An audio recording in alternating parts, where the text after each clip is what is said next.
students, good morning to all of you and welcome back in the class. फिर से good morning और सभी प्यारे दोस्तों को क्लास में फिर से स्वागत है। आइए जल्दी से जुड़िए, हम लोग फटाफट टॉपिक शुरू करेंगे। इसके पहले भी क्लास था तो थोड़ा सा 10 मिनट लेट हो गया आज, क्योंकि मैंने क्लास 25 या 26-27 मैंने छोड़ा है, तो कल टाइम पर छोड़ूंगा, कल टाइम पर आऊंगा। राइट, तो आज मैं यहां पर हूं, देखो इधर ऐसे, ठीक है ना। तो आइए प्लीज जल्दी जल्दी जुड़िए फटाफट। राइट, हम लोगों ने कल क्लास में जो चर्चा की थी, बात की थी, तो हम लोगों ने क्या बात की थी? कल हम लोगों ने चर्चा की थी हम लोगों ने जो बात की थी तो ये किया था कि कैसे पश्चिमी देशों में जो मॉडर्निटी आया, आधुनिकता आया, सबको गुड मॉर्निंग एक साथ। अर्चना, प्रिंसी, खुशबू, प्रिया, पंकज, अंजू, संदीप, केजीएस यूजर हमारे प्यारे अब तो नाम बता ही दीजिए, अभी मत बोलिएगा नाम में क्या रखा है सर। चलिए, तो ये सारी बातें की थी हम लोग ना, तो देखा था फिर कि वहां पर सरस्वती गुड मॉर्निंग, तो वहां पर देखा था हम लोगों ने कि कैसे पश्चिमी देशों में जो है वैचारिक या विचारधारात्मक जो आधुनिकता है, आर्थिक आधुनिकता है, राजनीतिक आधुनिकता है। दीपक, वेरी गुड, हाँ ये हो गया, ये हुई अच्छी बात ना दीपक, अब याद रहेगा मुझे, आपका नाम, शुभ नाम मेरे दिमाग में हमेशा रहेगा। चलिए Deepak ji, thank you very much. Okay Prince, thank, good morning. तो हम लोगों ने देखा था कि कैसे अलग अलग चरणों में अलग अलग प्रकार की आधुनिकता का विकास हुआ। Ideological modernity, political modernity, good morning, economic modernity ना, ये देखा था। इनलाइटनमेंट का इंपैक्ट देखा था, वैज्ञानिक क्रांति का इंपैक्ट देखा था, ये सारी बातें देखी थी। और हमने देखा कि उसके फलस्वरूप वहां पर सकारात्मक और नकारात्मक दोनों ही परिवर्तन हुए। प्रीति गुड मॉर्निंग, राधे राधे। तो सकारात्मक और नकारात्मक दोनों ही परिवर्तन हुए, सकारात्मक परिवर्तन भी हुए और वहां पर नकारात्मक परिवर्तन भी हुए। Iram good morning, Mohan good morning. तो सकारात्मक परिवर्तन हुए, क्या क्या बताया था कि कैसे पश्चिमीकरण ने वहां पर, वो आधुनिकीकरण ने वहां पर राष्ट्र राज्य का उदय हुआ, लोकतंत्र को बहाल किया गया, लोकतंत्र की स्थापना हुई, संप्रभुत्व का विकास हुआ, साइंस टेक्नोलॉजी विज्ञान प्रौद्योगिकी विकास हुआ, और मानवतावाद के विकास को, धर्मनिरपेक्षता के विकास को, तर्कवाद को, बुद्धिवाद को बढ़ावा मिला। लेकिन बहुत नकारात्मक प्रभाव भी पड़े थे, बताया था उसमें परंपरागत सामाजिक संरचनाएं टूट गई, शोषण बढ़ा, अत्याचार बढ़े, अलगाव बढ़ा, नहीं वर्ग आधारित समाज का निर्माण हुआ, और विषमता बढ़ी, कामकाज का अमानवीकरण हुआ। इन सभी चीजों ने इन परिवर्तनों को समझने के लिए एक ऐसे विज्ञान की आवश्यकता महसूस हुई जो इन तमाम परिवर्तनों को समग्र रूप से अध्ययन कर सके और मनुष्य के जीवन को संचालित करने वाले नियमों की खोज सके, उसका सार्वभौमिकरण किया जा सके। यही था कल का डिस्कशन। नहीं, अब उसी में लास्ट बचा हुआ, ये तो हो गया, जितना करना था हम लोगों ने देख लिया। अब राइट, इसी के पार्ट नहीं खुशबू अभी कंप्लीट नहीं हुआ, पलक, मोहन, सबको गुड मॉर्निंग, अभी कंप्लीट नहीं, 5 मिनट और लगेगा, फिर कंप्लीट हो जाएगा, अधूरा नहीं छोड़ेंगे। तो यहां तक बात हो गई थी क्यों समाजशास्त्र का उदय हुआ। अब इसी संदर्भ में देखिएगा, जो शुरुआती समाजशास्त्री थे और शुरुआती समाजशास्त्रियों का योगदान में देखिएगा, एक नाम था जिसका नाम था, आप लोग जानते हैं, ऑगस्ट कॉम्ट। राइट, इसमें ऑगस्ट कॉम्ट जो एक फ्रांस के रहने वाले थे, और ऑगस्ट कॉम्ट ने, क्या संजोग है, जिस साल इनका डेथ होता है लगभग उसी टाइम में दुर्खिम का जन्म होता है, राइट। ओके,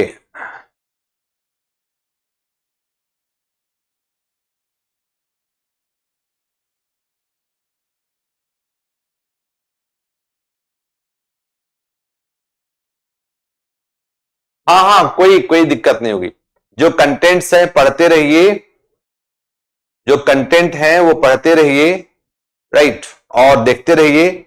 जहां पर उसमें दिक्कत होगी लिख लीजिएगा, हमसे पूछिएगा, मैं हमेशा आपके लिए अवेलेबल हूं। आप एक बात हमेशा याद रखिए कि कभी भी जो है आप पढ़ेंगे तो कभी भी जो है वो ये नहीं है कि शिक्षक अवेलेबल नहीं है, वो हमेशा रहेगा।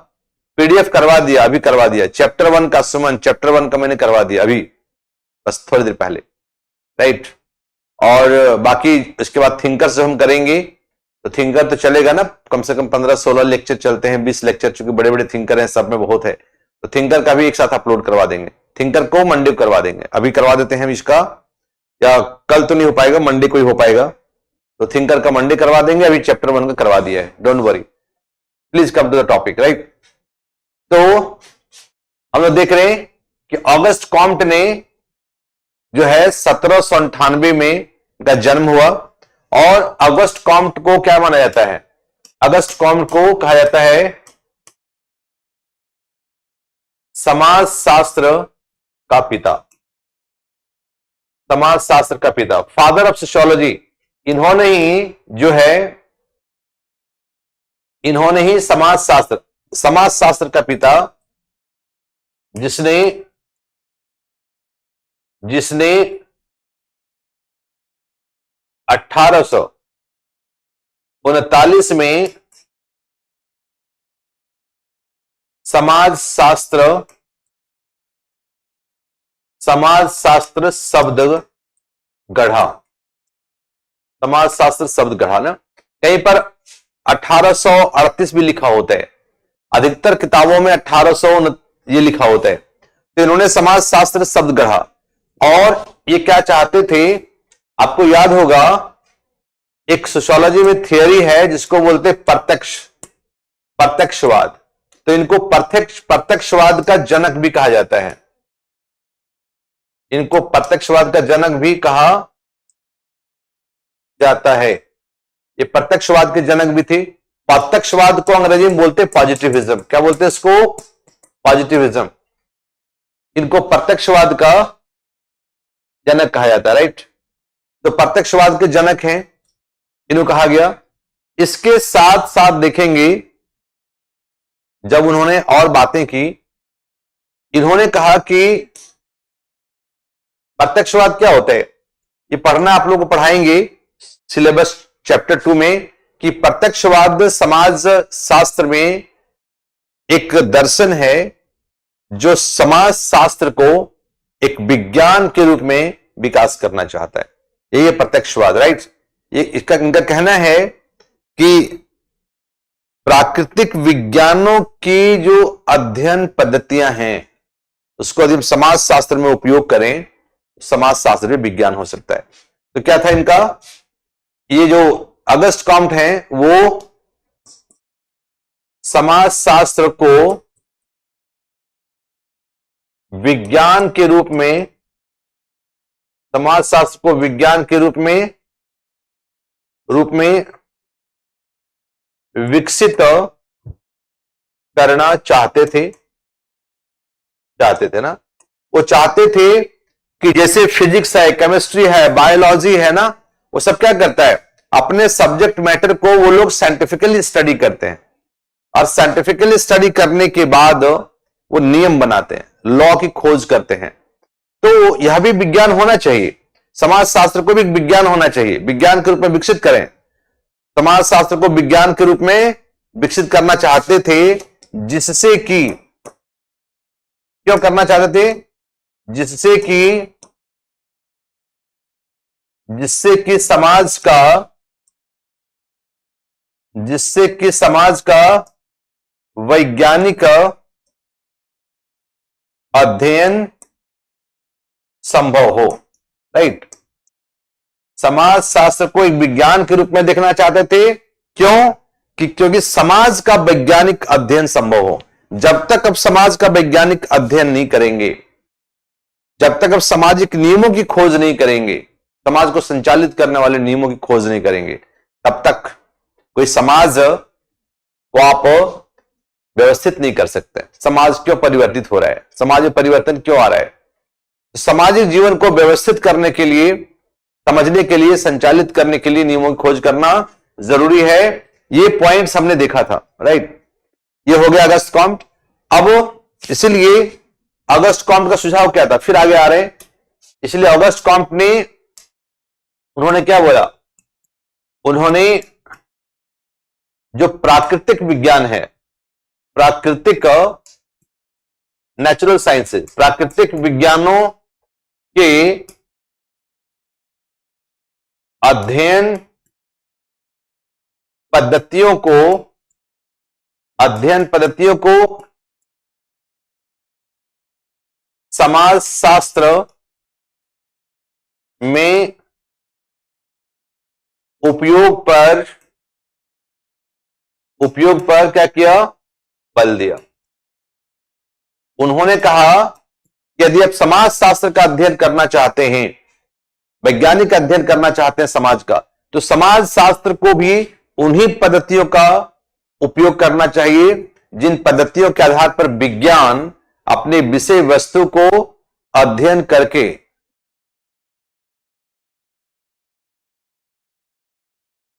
कर सकते हैं। नहीं, अभी किसी ने बताया था मुझे, सुमन किसी ने बताया मुझे कि वो हिंदी में भी कुछ अवेलेबल है, तो मुझे देख लेने दीजिए, ठीक है। एक हिंदी में आपने बोला था ना, कोई परीक्षा वाणी क्या बता रहे थे, उसका भी है, राइट, तो कर सकते हैं। तो उन्होंने प्राकृतिक विज्ञानों का अध्ययन के लिए क्या बोला कि प्राकृतिक विज्ञानों की पद्धति को शामिल करें, जिससे समाज शास्त्र जो है अपने विषय वस्तु का वैज्ञानिक अध्ययन कर सके। बात इतनी खत्म हो गई।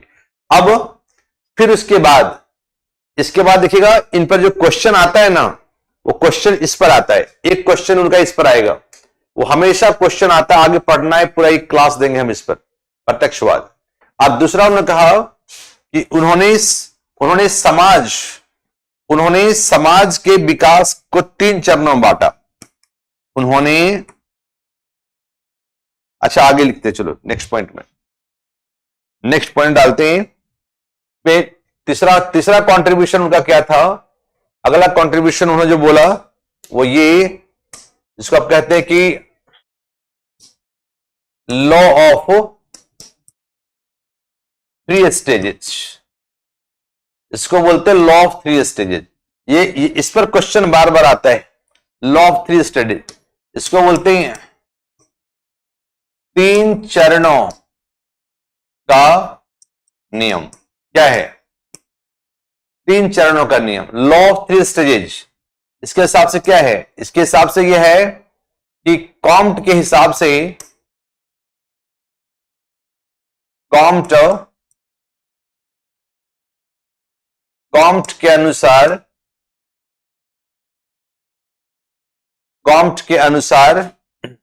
अगस्त कॉम्ट के अनुसार प्रत्येक समाज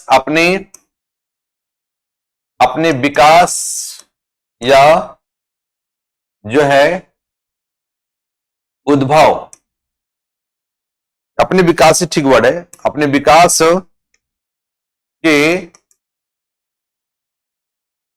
3 अवस्थाओं से गुजरता है।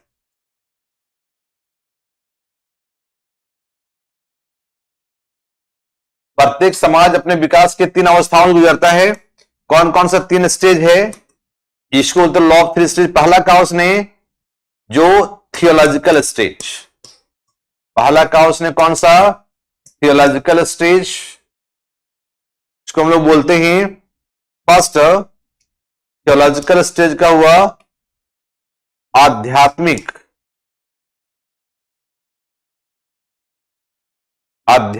अवस्था। क्या बोलते हैं इसको? आध्यात्मिक अवस्था।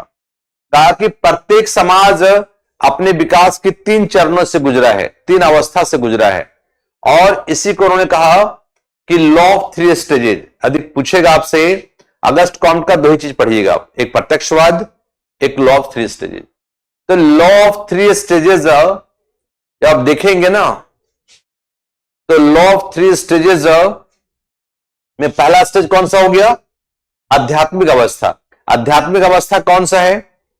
आध्यात्मिक अवस्था कौन सा है? तो आध्यात्मिक अवस्था में देखिएगा क्या मानते थे लोगों ने कि सभी प्राकृतिक घटनाएं हैं, सभी प्राकृतिक घटनाओं के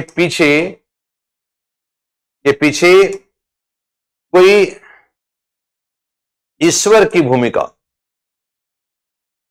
गॉड, ईश्वर मतलब देवी देवता, हमारे देश में देवी देवता, ये मानते थे, या देवी देवताओं की भूमिका, देवी देवताओं की भूमिका, कि दुनिया जो दुनिया दिख रही है ना, दुनिया जो चल रही है, दिख रही है, ये सारी दुनिया को चलाने के पीछे कोई ना कोई कारण है, सारी दुनिया को चलाने वाला कोई देवी देवता है, ईश्वर है, भगवान है, वही दुनिया चलाते हैं।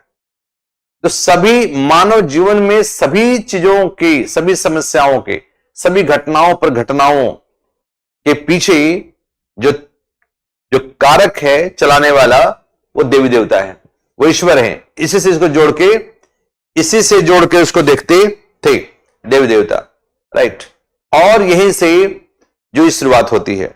और फिर कहते हैं जब ये 3 चरणों शुरू होता है, और इसी चरण देखिएगा इसका भी विकास का अलग अलग चरण हुआ है। इसमें देखिएगा जब विकास हुआ ना, आया जीववाद था, राइट, जीववाद के बाद आया बहुदेववाद हुआ, फिर देखेंगे आपका एकेश्वरवाद, एक गॉड, एक भगवान। तो ये ऐसे विकास हुआ।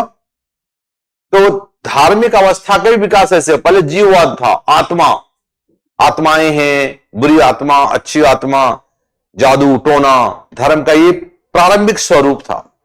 फिर आया बहुदेववाद, बहुत से भगवानों की बात करना, फिर आया एकेश्वरवाद, और कहा कि ऐसे ही विकास हुआ है। पहला अवस्था ये हो गया। पहला अवस्था में क्या था? मनुष्य के समाज का पहला अवस्था क्या था? धर्म का, आध्यात्मिक का। क्योंकि वैज्ञानिक विकास नहीं था, शिक्षा नहीं थी, तो लगता जो कुछ भी आसपास हो रहा है, बाढ़ आ गई तो इंद्र भगवान नाराज हो गए, बारिश नहीं हो रही तो इंद्र भगवान नाराज हो गए, नहीं मेघा बरसो, इंद्र बरसो, तो हर चीज का, हवा तेज चल रही तो कोई आत्मा चल रही है, हर चीज के पीछे का एक तर्क था, वो ईश्वर और भगवान। माने थोड़ा आगे चलता है, ये कौन सा काल था? ये प्राचीन काल में, ये मान सकते हैं इसको प्राचीन काल। ये प्राचीन काल कब से कब तक? प्राचीन काल में ये, इसको मान ले 14वीं सदी तक, 14वीं सदी तक, 14वीं शताब्दी तक, क्योंकि अंधकार युग था, डार्क एज था, आप सब जानते हैं। इस अवस्था को उन्होंने कहा 14वीं शताब्दी। अगला देखेंगे सेकंड स्टेज जो था, पहला अवस्था हो गया, दूसरा अवस्था हम लिखेंगे सेकंड वाला, इसको उन्होंने कहा कि मेटाफिजिकल, मेटाफिजिकल, मेटाफिजिकल स्टेज। तो मेटाफिजिकल स्टेज है जिसको लोग बोलते हैं तात्विक अवस्था, मेटाफिजिकल बोलते हैं तात्विक, तात्विक अवस्था। मतलब ये क्या था? ये संक्रमण काल था। कौन था ये? एक्चुअली संक्रमण काल था, संक्रमण काल, राइट, संक्रमण काल। और ये संक्रमण काल किसके बीच में? धार्मिक और वैज्ञानिक संक्रमण काल। किसके बीच में? ये जो धार्मिक था ना, धार्मिक और आध्यात्मिक, धार्मिक और वैज्ञानिक, धार्मिक और वैज्ञानिक काल के बीच की अवस्था। समाज कौन था? धार्मिक और वैज्ञानिक काल के बीच की अवस्था, ये संक्रमण काल था। इसको थोड़ा मान सकते हैं मध्यकाल, मान लेते हैं मध्यकाल इसको ना, संक्रमण काल। क्या माना इन्होंने? इन्होंने कहा कि समाज को चलाने का कुछ अमूर्त शक्तियां हैं, अमूर्त शक्तियों द्वारा समाज का संचालन, समाज या संसार का संचालन। संचालन। ये अमूर्त शक्तियां कह सकते हैं, अमूर्त शक्तियां, या कह सकते हैं इसको प्राकृतिक शक्तियां। अमूर्त शक्तियां या कोई ना कोई अमूर्त शक्ति है, कोई ना कोई प्राकृतिक शक्ति है ना, जो इस दुनिया को चला रहा है। देखिएगा मध्यकाल में बड़े बड़े दार्शनिक हुए, इमैनुअल कांट का नाम सुना होगा आप लोगों ने एथिक्स में, आपने सेंट थॉमस एक्विनास का नाम सुना होगा। तो बहुत सारे दार्शनिक हुए और इन दार्शनिकों ने इस बात को कहने की कोशिश की। इन दार्शनिकों ने कहा कि वो पढ़ा क्या, मेटाफिजिकल तात्विक अवस्था, संक्रमण काल, धार्मिक वैज्ञानिक काल के बीच की अवस्था, मध्यकाल, अमूर्त शक्ति। तो मध्यकाल हो गया अमूर्त शक्तियों द्वारा समाज और संसार का संचालन। ये इसको बोलते हैं फिलोसॉफिकल स्टेज।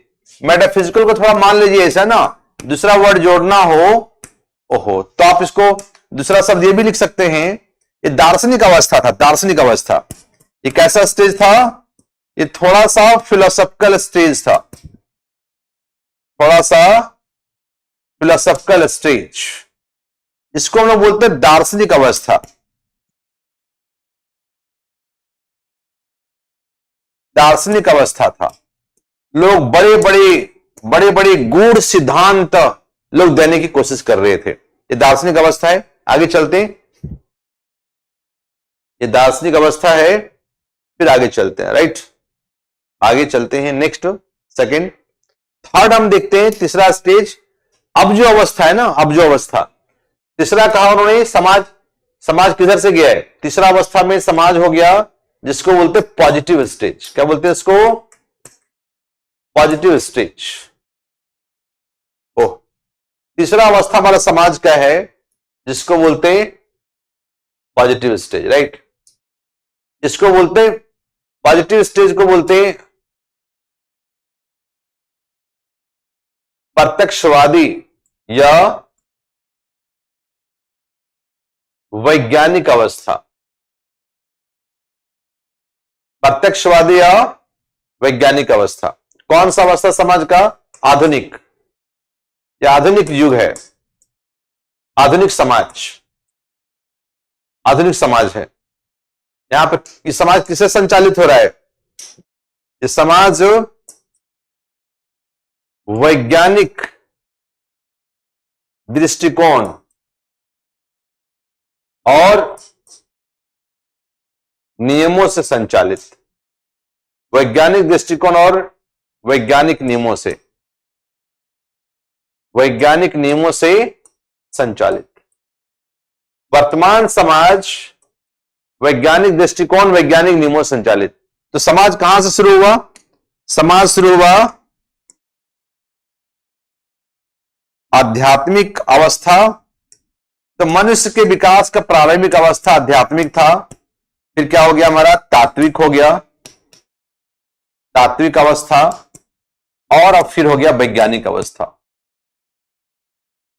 वैज्ञानिक अवस्था नहीं, ऐसे समाज का विकास हुआ है, ऐसे समाज का उद्विकास हुआ है। राइट, ऐसे ही समाज का उद्विकास हुआ है, समाज ऐसे आगे बढ़ा है। राइट, ऐसे ही समाज का उद्विकास हुआ है, ऐसे ही समाज आगे बढ़ा है। तो ये अवस्थाओं की बात वो करते हैं। राइट, इसको बोलते हैं law of three stages. Right,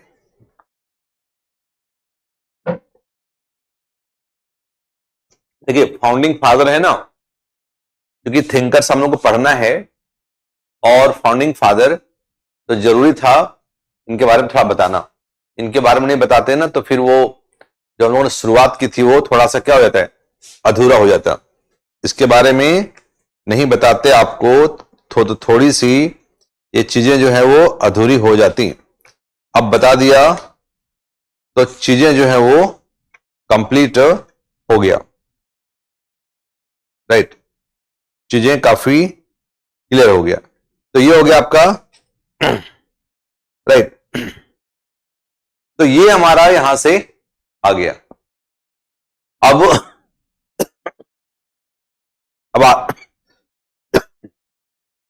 अब आगे आते हैं, हो गया। अब ये पहला चैप्टर का कंप्लीट हो गया।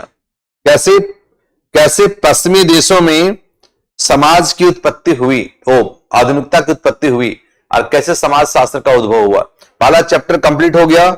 इसमें किसी को कोई डाउट है तो बता दीजिए, नहीं तो अभी छोटा सा एक पार्ट देखेंगे हम लोग, इसको बोलते हैं हम लोग स्कोप ऑफ सोशियोलॉजी। ये बहुत कन्वेंशनल पार्ट है, देखते हैं इसमें। तो कोई डाउट है इसे पूछना तो आप लोग बोलिए, 1 मिनट के लिए मैं रुका हुआ हूं।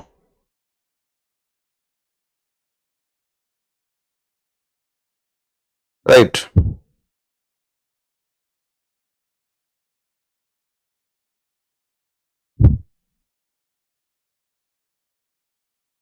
यदि कोई डाउट है तो बता दीजिए।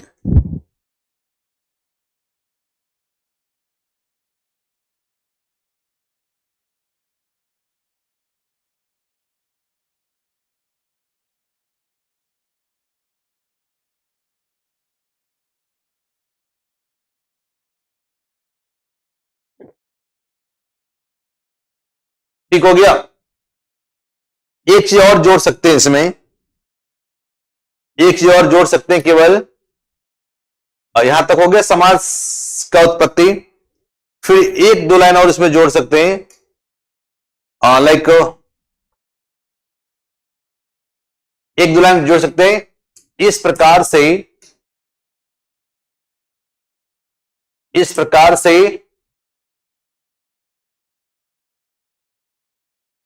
इस प्रकार से समाज शास्त्र की उत्पत्ति,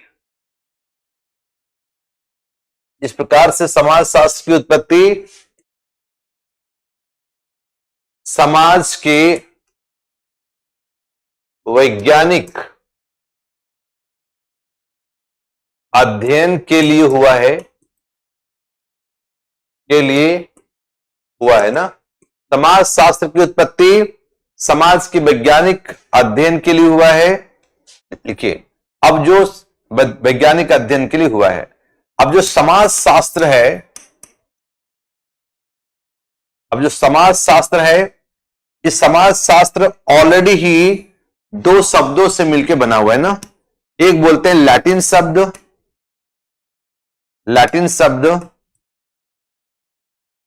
एक हमारा हो गया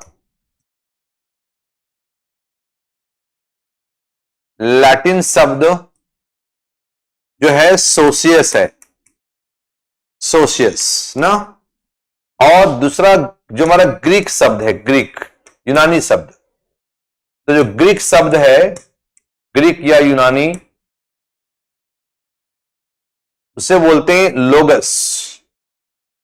लोगोस। तो ये 2 वर्ड हो गया, सोशियस और लोगस, 2 शब्द। सोशियस का मतलब होता है, मान लिया आपने कि इसको समाज भी जोड़ते हैं, लोग इसको समाज भी कहते हैं, लोग इसको समूह के रूप में बोलते हैं, समाज है, समूह है ना, सोशियस। और लोगस का मतलब होता है अध्ययन, या लोगस का मतलब होता है विज्ञान। क्या होता है इसका मतलब? विज्ञान। तो समाज शास्त्र जो शब्द यहां से आया ग्रीक शब्द से, और इसका मतलब क्या हुआ? और इसका मतलब हुआ कि समाज शास्त्र क्या है? तो सोशियस और लोगस, समाज और विज्ञान। तो समाज शास्त्र क्या होता है? समाज का विज्ञान। तो समाज शास्त्र देखिएगा वैज्ञानिक अध्ययन, समाज शास्त्र जो है, इसलिए यहां पर क्या है? विज्ञान। तो समाज का विज्ञान, राइट, साइंस ऑफ सोसाइटी। क्या बोलते हैं? समाज शास्त्र जो आपका है समाज का विज्ञान है, समाज का विज्ञान है। इसको अंग्रेजी में बोलते हैं science of society. Sociology is the science of society. समाज शास्त्र समाज का विज्ञान है। इसी को बोलिएगा अर्थात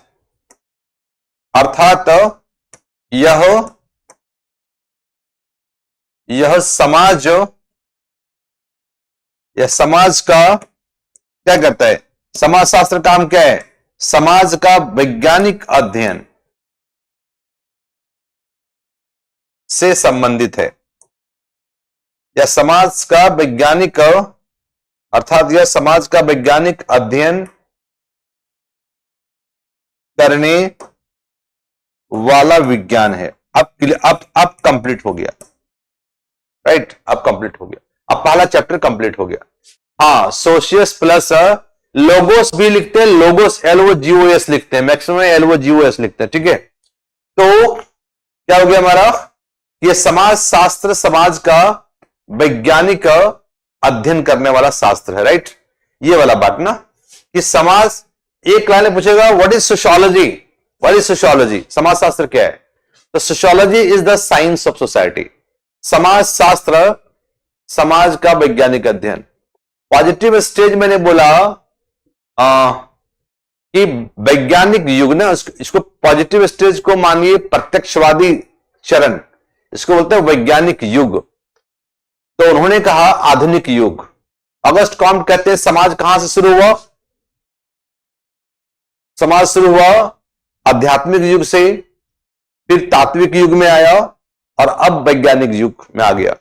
तो आधुनिक जो वैज्ञानिक क्रांति हुई, औद्योगिक क्रांति, तो आज जो औद्योगिक क्रांति के बाद जो दुनिया में आधुनिकता आई है उसको हम एक कहते हैं पॉजिटिव स्टेज।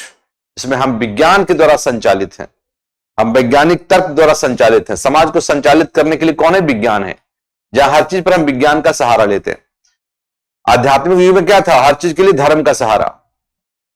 तो जो समाज का प्रारंभिक अवस्था था, तो मनुष्य अपनी सभी चीजों को जानने समझने के लिए धर्म का सहारा लेता था, और आज हम सभी चीजों को जानने समझने के लिए धर्म के बजाय विज्ञान का सहारा लेते हैं। यह है, इसलिए वैज्ञानिक युग, हर समाज इससे से गुजरेगा, ठीक है। यदि कोई समाज आज भी हर चीज को जानने समझने के लिए धर्म का सहारा ले रहा है, तो अपनी विकास की अवस्था में वो नीचे है, विकास की अवस्था में नीचे है, ठीक है। डन हो गया, क्लियर नॉट। चलिए प्लीज, तो समाज शास्त्र समाज का वैज्ञानिक अध्ययन है। अब उसी में PDF दिया है, उसमें पढ़िएगा, 3-4 पॉइंट बनाया मैंने, इस प्रकार से पॉइंट बनाया मैंने, आ रहा है ना, कि इस प्रकार से समाज शास्त्र समाज का वैज्ञानिक अध्ययन है ना, इस प्रकार से समाज शास्त्र समाज का वैज्ञानिक अध्ययन है। यह समाज का अध्ययन करता है, यह सामाजिक संबंधों का अध्ययन करता है, यह सामाजिक संस्थानों का अध्ययन करता है, ये सारा चीज उसमें डाल दिया, ठीक है, हो गया, डन। तो अब आगे चले नेक्स्ट वाले पॉइंट में। नेक्स्ट वाले में वो सिंपल है, बहुत छोटा पार्ट है, वो बहुत जगह पर लोग पढ़ाते भी नहीं, लेकिन चूंकि है क्या ना, हमारा सिलेबस में दिया हुआ है, स्कोप ऑफ सोशियोलॉजी, समाज शास्त्र का विषय, उसमें लिखने की कुछ भी जरूरत नहीं है। जो अभी हमारा PDF ने दिया है उसे पढ़ लीजिएगा और उसे से हम बता देंगे उसको। उसमें लिखने वाला कुछ बात होती है लिखवा देते, कुछ भी लिखने वाली बात नहीं उसमें, सिर्फ जानना है कि समाज शास्त्र का विषय क्षेत्र क्या है, समाज शास्त्र में हम क्या क्या पढ़ते हैं, क्या क्या पढ़ना है, समाज शास्त्र का स्कोप क्या है, भविष्य क्या है, बस इतनी सी बात है। हालांकि क्वेश्चन आता है, अभी पूछ दिया था एक साल क्वेश्चन, पिछले साल शायद, कि वैश्वीकरण के युग में भारत में समाज शास्त्र का क्या स्कोप है, what is the scope of sociology in India in the era of globalisation. देखो अब खत्म बात हो गया, अब बता दिए समाज शास्त्र में क्या क्या पढ़ते हैं। और अभी जो वैश्वीकरण हो रहा है, तो वैश्वीकरण से क्या हो रहा है, कैसे वैश्वीकरण के फलस्वरूप जो अभी परिवार की संरचना बदल रही है, अभी नई चीजें आ रही हैं, विवाह की संरचना बदल रही है, वर्ग का उदय हुआ है, सामाजिक गतिशीलता बढ़ी है ना, लैंगिक समानता की बात हो रही है, सारे टॉपिक को हम लोग पढ़ते हैं वैश्वीकरण के दौर में, राइट और नॉट। तो ये बातें हमारा हो गया। चलें अब चलें आगे, बताइए जल्दी फटाफट बताइए आप लोग, हो गया तो जल्दी से बताइए, आगे चलेंगे। Yes please.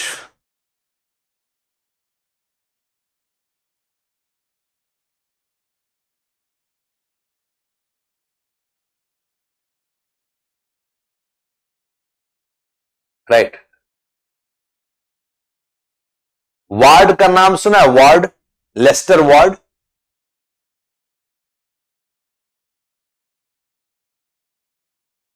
लेस्टर वार्ड ने कहा कि sociology is the science of society, right. Lester Ward कहते हैं sociology the science of society. अब आगे चलते हैं, वेरी गुड। कहां पर चलेंगे, हाँ आगे चलते हैं। अब थोड़ा यहां देखेंगे ना, समाज शास्त्र का मैंने कहा था इसमें बहुत कुछ आपको लिखने की कुछ भी जरूरत नहीं है, लिखवाना होता तो मैं लिखवा देते।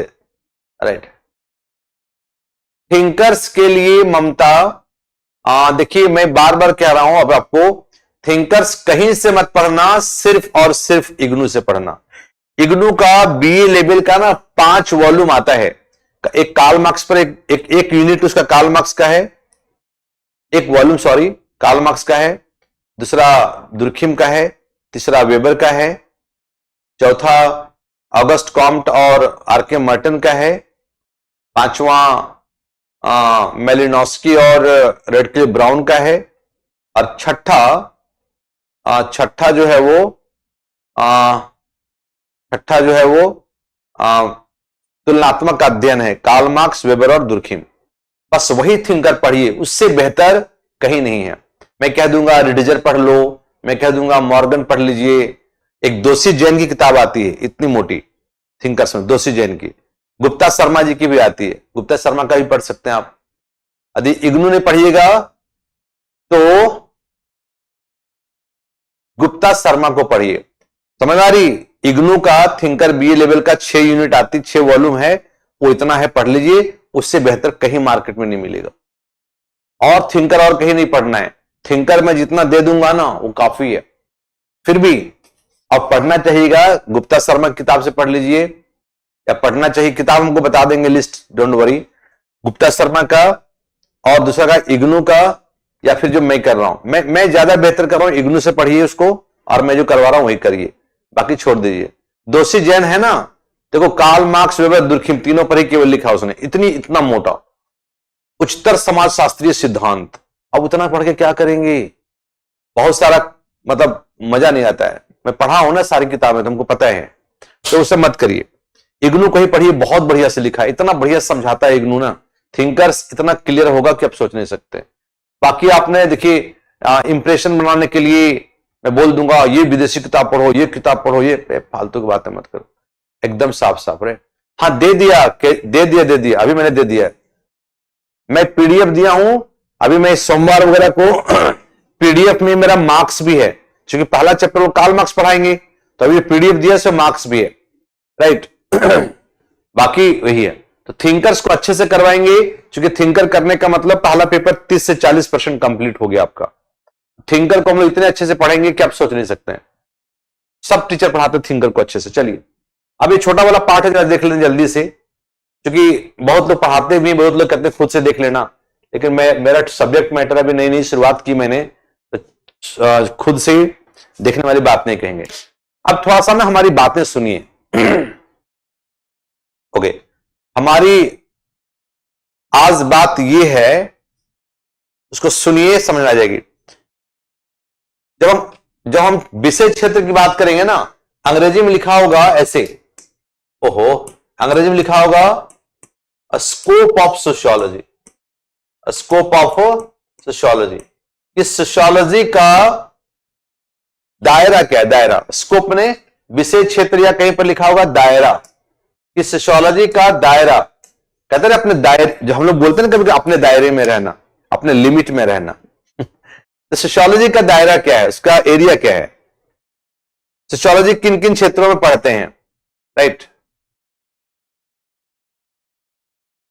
हाँ वेरी गुड, नहीं सोर्स इंपॉर्टेंट है संदीप, क्योंकि सिलेक्शन इंपॉर्टेंट है, लेकिन सोर्स अच्छा है तो सिलेक्शन बेहतर होता है। बात समझ आ रही? तो हम लोग को अच्छे सोर्स से पढ़ेंगे, डोंट वरी। मैं कहा भरोसा रखे हैं आप, तो भरोसा करिए, मैं अपने लेवल से पूरी कोशिश करूंगा कि आपका भरोसा मैं टूटने नहीं दूंगा, इतनी बात मैं कह सकता हूं, राइट। इतना भरोसा आप रखिए कि मैं आपके भरोसे को टूटने नहीं देंगे, क्योंकि आप लोग इतने मेहनत करके, भरोसा करके आए हैं पढ़ने के लिए सोशियोलॉजी, तो मेरा भी तो कर्तव्य बनता है कि मैं अच्छा से मेहनत करूं। मैं पढ़ाता रहा हूं, 2011 से मैं पढ़ाता हूं सोशियोलॉजी, लगभग कितने साल हो गए, 16 साल हो गए मेरा पढ़ाते हुए। ऐसे पढ़ाता हूं इस फील्ड में, मैं 2009 से पढ़ा रहा हूं। मैं यूपीएससी नहीं हुआ 8 में, तो सड़क पर आ गया, फिर मैं पढ़ाता रहा।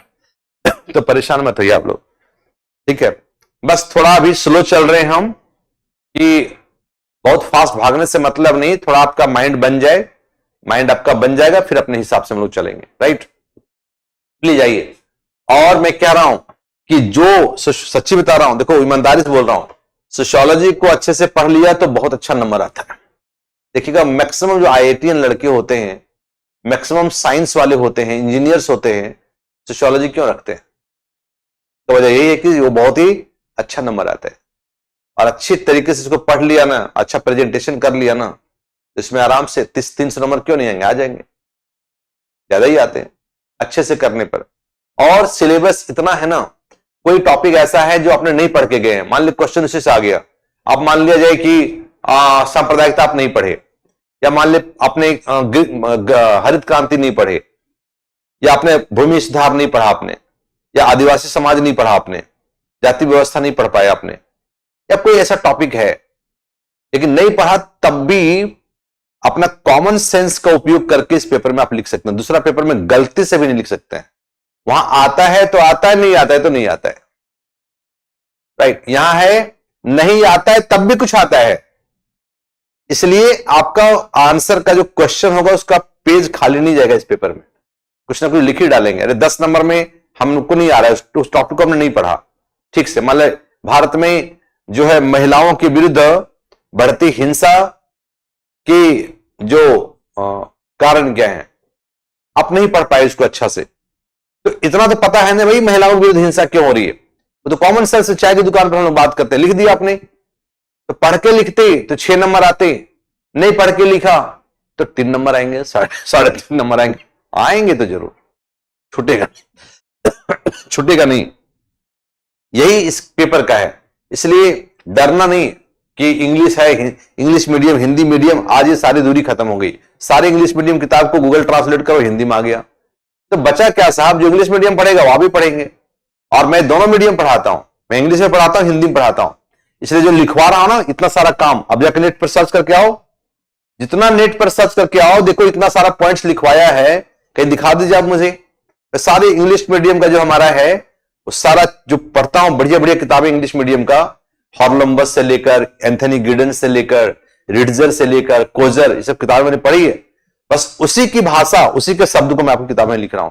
तो मैं लिख रहा हूं हिंदी में बात कर रहा हूं, इंग्लिश मीडियम का पूरा जो बढ़िया बढ़िया किताब है हॉर्लम्बस वगैरह का, उसका मटेरियल डाल रहा हूं, तो आपको तो फायदा ही हो गया कि आप जो पढ़ रहे हैं वो इंग्लिश मीडियम वाली किताब वाले सारे मटेरियल पढ़ रहे हैं, बाकी हिंदी वाला पढ़ ही रहे हैं आप, तो आपको तो फायदा हो गया ना, आप तो डिसएडवांटेज में नहीं, घाटे में आप नहीं कि हिंदी वाली किताब अलग होती, गुप्ता शर्मा पढ़ रहे हैं, विद्याभूषण पढ़ रहे हैं, हॉर्लम्बस तो पढ़ नहीं रहे हैं, गिडेंस तो पढ़ नहीं रहे हैं, अरे हम वही पढ़ा रहे हैं।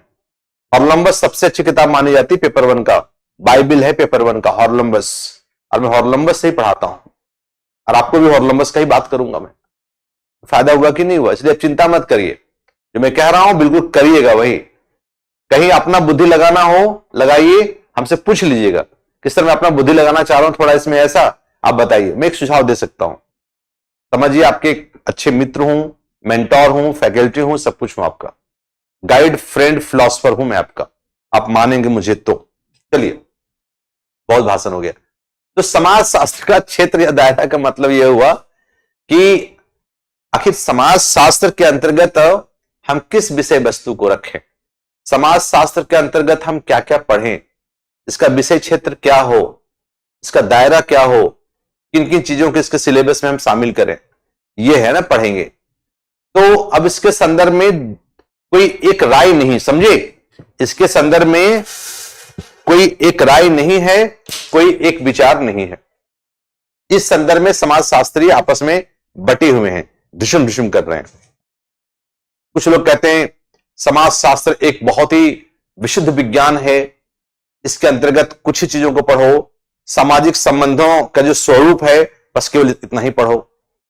एक कहता है समन्वयकारी जो स्कूल ऑफ थॉट है, कहता ना, समाज शास्त्र के अंतर्गत समाज की सब कुछ पढ़ो, जो समाज में सब कुछ पढ़ो, क्योंकि जैसे हमारा शरीर का विभिन्न अंग आपस में जुड़े हुए हैं, और यदि किसी एक अंग में समस्या है तो दूसरे अंग में भी प्रॉब्लम क्रिएट करता है, एक अंग में कुछ हो जाए दूसरा अंग भी प्रभावित होता है, इसलिए समाज के अलग अलग जो अंग हैं पार्ट्स हैं सोसाइटी समाज का, जिसके उपभाग हैं वो आपस में जुड़े हुए हैं। तो समाज का किसी एक हिस्से में प्रॉब्लम है तो बाकी हिस्सों को जाने बगैर कैसे समझ पाएंगे आप। आज परिवार की संरचना बदल रही है। अब परिवार का अध्ययन करते हैं तो परिवार की संरचना क्यों बदल रही है, इसको जानने के लिए आपको देखना पड़ेगा ना कि परिवार पर आर्थिक प्रभाव क्या है, राजनीतिक प्रभाव क्या है, धार्मिक प्रभाव क्या है, सांस्कृतिक प्रभाव क्या है, तकनीकी प्रभाव क्या है, पढ़ना पड़ेगा। तो इन सारे टॉपिक को भी पढ़ना पड़ेगा। तो आपस में जुड़े हुए हैं। तो एक कहता है कि समाज का जो दायरा है, विषय क्षेत्र है, वो संकीर्ण है, लिमिटेड है। एक कहता है बड़ा है। ये दो स्कूल ऑफ थॉट अभी चलता है आगे देखने के लिए इस रूप में। एक कुछ लोग कहते हैं ऐसे कि देखो जी, समाज चूंकि समाज विकास की प्रक्रिया में है, समाज का खुद ही अभी उद्भव हो रहा है, समाज का इमरजेंस हो रहा है। जो समाज खुद ही विकास की प्रक्रिया में है, समाज एक स्टेज से अगला स्टेज जा रहा है, समाज खुद गतिशील है। तो फिर समाज इतना गतिशील है, नई चीजें आ रही हैं, तो आप समाज शास्त्र का विषय क्षेत्र को सीमित कैसे कर सकते हैं? जब समाज खुद ही बदल रहा है तो समाज शास्त्र का जो विषय क्षेत्र होगा वही बदलेगा ना साहब, वही बदलेगा। तो समाज शास्त्र एक गतिशील विषय है, तो गतिकी उसमें गतिशीलता है, तो समाज शास्त्र के विषय क्षेत्र में गतिशीलता है। तो समाज शास्त्र का कोई अस्थायी विषय क्षेत्र नहीं है, वो समय के साथ वो बदलता रहेगा, नई नई चीजें जुड़ती चली जाएंगी। इसलिए समाज शास्त्र का विषय क्षेत्र बहुत व्यापक है, बहुत व्यापक है, और समय के साथ नई चीजें जुड़ती हैं और चलता चला जाएगा। ये समाज शास्त्र एक व्यापक विषय वस्तु है। ये दो बात हो गई ना। मोटे तौर पर बात समझ में आई कि नहीं आई? समझ में आ जाती है बात तो अगर हाँ जरूर लिख देना, लगेगा हाँ ठीक है। अब आते हैं सब्जेक्ट पर ना, थोड़ा पढ़ते हैं इसको। यही वाला पार्ट मैंने दिया आपको लिख कर कि समाज शास्त्र का दायरा या विषय क्षेत्र उन विषयों और जीवन के क्षेत्रों की सीमा को संदर्भित करता है जो समाज शास्त्र का अध्ययन करते हैं। इसके अंतर्गत हम ये जानते हैं ना, हम जानने की कोशिश करते हैं कि समाज शास्त्र क्या अध्ययन करता है और इसका क्षेत्र कितना, ये कि समाज शास्त्र का क्षेत्र कितना व्यापक होना चाहिए या समाज शास्त्र का क्षेत्र कितना सीमित होना चाहिए। क्योंकि इस पर 10 ही नंबर क्वेश्चन आते हैं, जब भी आते हैं शॉर्ट नोट्स आते हैं और कभी कभी आते हैं, तो इतना भाव नहीं देना इनको। फिर भी 10 नंबर का पूछ दिया तो पढ़ना तो पड़ेगा। तो इसका क्षेत्र कितना व्यापक होगा, कितना कम होगा, यह बात होती है। तो कहते हैं समाज शास्त्र मानव समाजों का अध्ययन है जो लगातार बदल रहे हैं, ये लगातार बदल रहे हैं। अतः समाज शास्त्र के दायरे के संबंध में उनमें कोई सहमति नहीं है। फिर भी ये वाला बात जरूर लिखिएगा। आपका है ये वाला जो बात है, एक थिंकर है यहां पर देखिएगा, V.F. कार्ल बर्टन लिखा है ना मैंने, ये V.F. कार्ल बर्टन, इनका आइडिया। अच्छा एक बार इनका स्टेटमेंट ही डाल दिया था। तो V.F. कार्ल बर्टन क्या बोलते हैं? V.F. कार्ल बर्टन कहते हैं, देखो भाई, चूंकि समाज शास्त्र इतना लोचदार विज्ञान है कि यह निर्धारित करना मुश्किल है कि इसकी सीमाएं कहां से शुरू होती हैं और इसकी सीमाएं कहां समाप्त हो जाती है। कहते हैं सोशियोलॉजी इतना फ्लेक्सिबल साइंस है, इतना इलास्टिक है, इतना फ्लेक्सिबल है, इतना लचीलापन है समाज शास्त्र में, ये मुश्किल करना ही तय हो जाता है हम लोगों के लिए कि हम इसमें डालें तो डालें क्या, हम क्या पढ़ेंगे इसमें। कहते हैं इसकी सीमाएं कहां से शुरू होती हैं और कहां खत्म होती, बहुत मुश्किल है, समाज का दायरा बहुत बड़ा है। कहां समाज शास्त्र, कहां समाज शास्त्र, ठीक है, जहां समाज शास्त्र सामाजिक मनोविज्ञान बन जाता है और जहां समाज शास्त्र जो है, जहां सामाजिक मनोविज्ञान समाज शास्त्र, कहते हैं इसका दायरा इतना बड़ा है, यह तय करना मुश्किल है कि कहां से शुरुआत है कहां से अंत है। कहां सोशल साइकोलॉजी समाज शास्त्र बन जाएगा, कहां जो आपका है समाज शास्त्र जो है सोशियोलॉजी सोशल साइकोलॉजी बन जाता है और कहां सोशल साइकोलॉजी समाज शास्त्र बन जाता है, कैसे तय करेंगे आप? तो दायरा बहुत बड़ा है। एक बात, एक नाम और इसमें है स्टेटमेंट, ये भी बड़ा प्यारा स्टेटमेंट है इनका। आप देखिएगा, अगला स्टेटमेंट है एक जिसका नाम है ये एलिस एंक्लिस। तो ओहो ओहो ओहो, एलिस एंक्लिस, तो एलिस एंक्लिस भी कहते हैं कि ना तो इनकी सीमा ना ही इसकी विषय वस्तु को स्पष्ट किया जाता है कि sociology is so complex subject matter that it is not possible to decide its boundary nor its subject matter. Very difficult to decide the boundary and its subject matter. समाज शास्त्र की बाउंड्री, इसकी सीमाएं और इसके विषय क्षेत्र को निर्धारित करना बहुत टफ काम है। देखो ये दो बात हो गई ना। चलो, यही दोनों स्टेटमेंट आता है हर एक किताब में, मैक्सिमम किताब में मिलेगा। ये हमारा जो बताया था अभी कार्ल बर्टन का, ये एलिस एंक्लिस सारी किताबों में नहीं मिलते, कुछ किताब हैं। ये मिल जाएगा विद्याभूषण वाली किताब में। विद्याभूषण सचदेवा की किताब आती है, इतनी मोटी, भी अच्छी किताब है। हम लोग पीटी में पढ़ते थे उसको। नेट जेआरएफ वाले लड़के होते ना, जो यूपीएससी, आप सोशियोलॉजी से नहीं क्यों लिखेंगे, नहीं मत लिखिए ना, खुशबू मोहित इसको मत लिखिए, क्योंकि लिखवाना होता तो मैं खुद ही लिखवा देता, क्या दिक्कत है। लेकिन इसमें केवल ये बहुत ही स्कोप के बारे में पूछना है, ऐसे देख लेंगे, आप पीडीएफ से पढ़ लीजिएगा।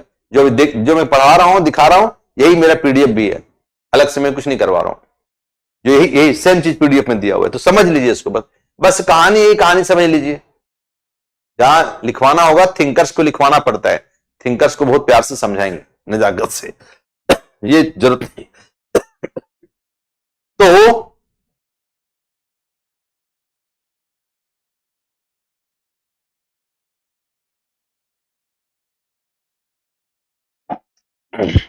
तो क्या कह रहे हैं ये कि ना तो सीमा इसकी न इसके विषय वस्तु को स्पष्ट किया जा सकता है। हालांकि कहते हैं, हालांकि समाज शास्त्र के बारे में, फिर भी समाज शास्त्र के बारे में विचारों के दो मुख्य स्कूल हैं, दो स्कूल हैं। एक समाज शास्त्र का स्कूल है जिसको बोलते हैं फॉर्मलिस्टिक स्कूल, समझ जाएंगे ना इसको आप, फॉर्मलिस्टिक। एक स्कूल है जिसको बोलते हैं फॉर्मलिस्टिक स्कूल, राइट। एक समाज शास्त्र का स्कूल क्या बोलते हैं इसको, स्वरूपात्मक या विशिष्ट संप्रदाय, एक हो गया। दूसरा है समन्वयात्मक, इसको बोलते हैं सिंथेटिक स्कूल। अंग्रेजी वाला भी वर्ड लिख लीजिएगा, क्योंकि ना थोड़ा सा जब कुछ पढ़िए किताब तो आपको ध्यान रहेगा। अंग्रेजी से नफरत इतना मत करिएगा, हम हिंदी जरूर पढ़ते हैं, लेकिन यूपीएससी आईएएस बनने जा रहे हैं, तो अंग्रेजी से इतना नफरत होनी नहीं चाहिए। नहीं तो आईएएस बनिएगा, अब पता चला इंडियन फॉरेन सर्विस में सिलेक्शन हो गया और पता चला भेज दिया गया विदेश, तो वहां भी अंग्रेजी सीखना पड़ेगा, राइट। बहुत सारे जो लड़के हिंदी मीडियम से चले जाते हैं इंडियन फॉरेन सर्विस में, भारतीय विदेश सेवा में, अंग्रेजी सीखना पड़ेगा ना साहब। आज अंग्रेजी एक वैश्विक भाषा है, याद रखना। ग्लोबलाइजेशन के दौर में कोई कहे मैं अंग्रेजी नहीं सीखूंगा, तो अपने दोनों पैर को काट रहा है कुल्हाड़ी से। इसलिए अंग्रेजी जानना चाहिए, हिंदी वालों को भी जानना चाहिए। जानना अनिवार्य नहीं है, वांछनीय है, राइट। तो आते हैं, तो हो गया अपना। तो समाज शास्त्र के विषय क्षेत्र के बारे में कोई एक धारणा हमारे पास नहीं है, राइट। कम आते हैं अंजू, हमेशा नहीं आते हैं। सोशियोलॉजी वगैरह में बहुत से डेफिनेशन नहीं आते हैं, ये पब्लिक एडमिनिस्ट्रेशन में आता है, डेफिनेशन आता है उसमें, इसलिए पब्लिक को भी दिक्कत होती है। डेफिनेशन मतलब बहुत पेपर, हमारे में भी कुछ एकाध डेफिनेशन आ जाते हैं, हमेशा इसमें नहीं आता। एथिक्स वगैरह में डेफिनेशन आते हैं, इसमें समाज शास्त्र में देखिएगा तो इक्का दुक्का आते हैं, बाकी क्वेश्चन आता है। चलिए आई टॉपिक पर। तो समाज शास्त्र के दायरे में विचारों में, तो समाज शास्त्र का विषय क्षेत्र क्या हो, दायरा क्या हो, व्यापक हो कम हो, इस संदर्भ में दो स्कूल ऑफ थॉट हैं, दो भाग में विभाजित हैं समाज शास्त्री। एक स्कूल ऑफ थॉट को हम एक संप्रदाय क्या बोलेंगे, एक संप्रदाय को बोलते हैं फॉर्मलिस्टिक स्वरूपात्मक, दूसरा को बोलते हैं सिंथेटिक समन्वयात्मक। ये दो स्कूल ऑफ थॉट हो गए। अब जो पहला स्कूल ऑफ थॉट है ना, पहला पहला बोलते हैं इसको स्वरूपात्मक या विशिष्ट संप्रदाय। अच्छा, मजेदार बात तो ये देखो, थोड़ा इधर आ लेते हैं। मजेदार बात ये देखो कि एक बड़ा मजेदार बात बता रहा हूं कि जर्मनी और फ्रांस दो देश हैं, और इन दो देशों में हमेशा कंपटीशन होता था। कंपटीशन, प्रतिस्पर्धा, हम आगे कि हम आगे, तुम आगे कि तुम आगे, तो हम आगे कि हम आगे, तुम आगे कि तुम आगे, दोनों के बीच प्रतियोगिता होती थी। और इस प्रतियोगिता में दोनों ने महान महान महान विद्वान दिए। एक ने कहा मेरे पास, जर्मनी ने कहा मेरे पास कार्ल मार्क्स है, मेरे पास मैक्स वेबर है, मेरे पास आइंस्टाइन है, मेरे पास आइंस्टाइन है।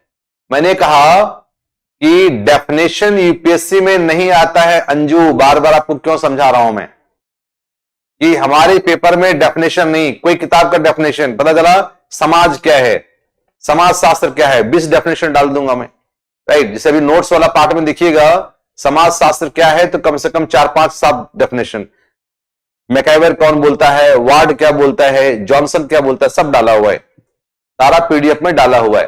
फिर भी बार बार कह रहा हूं, ये पीसीएस का एग्जाम नहीं, पीसीएस में डेफिनेशन पूछे जाते हैं, यूपीएससी के एग्जाम में डेफिनेशन लगभग नहीं पूछता है, राइट और नॉट।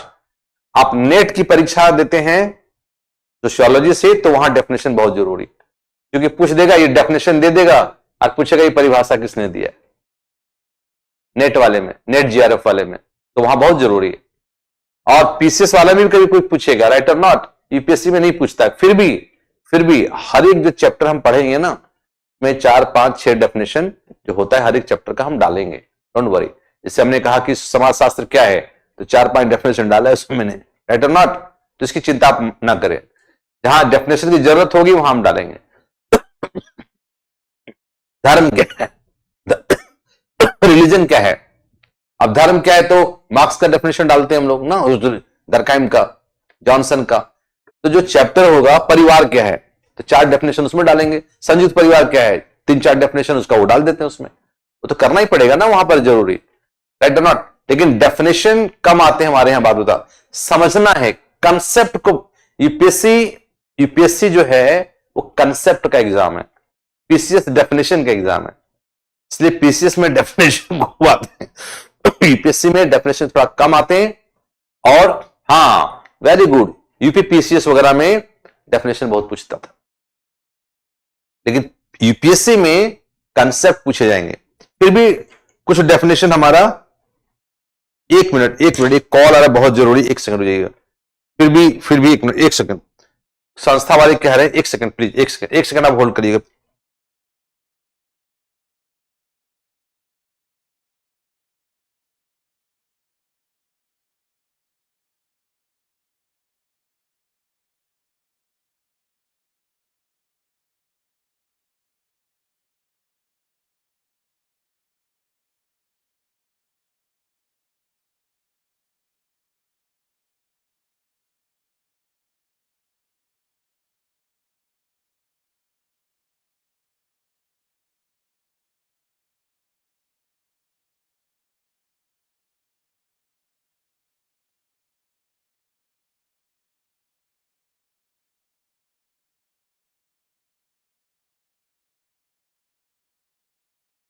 एक्सट्रीमली सॉरी, नहीं उठाना चाहिए, लेकिन बार बार कॉल आ रहा था मैनेजमेंट का, मैं अवॉइड कर रहा था इसको। ये कभी कभी संस्था का होता है तो अवॉइड तो बड़ा मुश्किल होता है, प्लीज कम। तो हो गया ना, ये अंजू हमने जो बात कही, तो बात कन्विंसिंग लगा कि नहीं लगा, पहले बताइए। 3 बार पूछा है अंजू आपने, बात कन्विंसिंग लगी? हम डेफिनेशन देंगे, डोंट वरी उसमें, लेकिन आप डेफिनेशन के पीछे मत भागिए। यूपीएससी बोर्ड डेफिनेशन हमारे पेपर में नहीं पूछता है, कुछ कुछ पेपर में पूछता है डेफिनेशन, लेकिन फिर भी हर एक जो चैप्टर शुरू करेंगे ना, जब परिवार है तो परिवार की 2-3 परिभाषा, नातेदारी है तो उसकी 2-3 परिभाषा ना, विवाह है 2-3 परिभाषा, 4 परिभाषा वो दे देंगे। या हमें क्या है, लिस्ट में शुरू में 5-7 जो परिभाषा ही डाल देंगे, देखते रहिएगा परिभाषा। चलिए ओके, ठीक है, तो हो गया ना। क्या देखेंगे हम लोग, स्वरूपात्मक और समन्वयात्मक, 2 स्कूल ऑफ थॉट हो गया। हमारा कहानी कुछ और था, आप लोग भटका दिए हमको। मेरा कहानी था कि फ्रांस और जर्मनी ने, राइट, फ्रांस और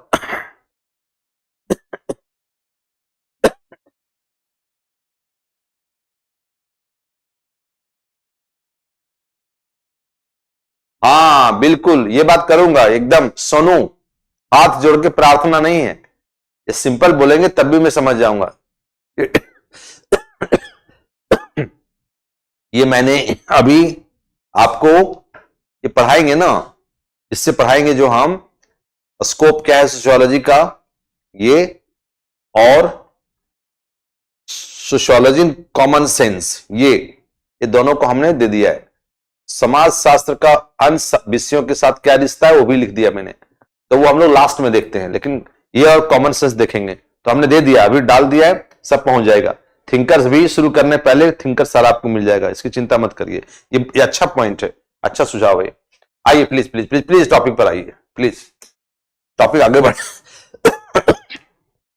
मैंने क्या बोला आपको कि जर्मनी फ्रांस में ढुसुम ढुसुम होता था, और इन दोनों ने में काफी संघर्ष,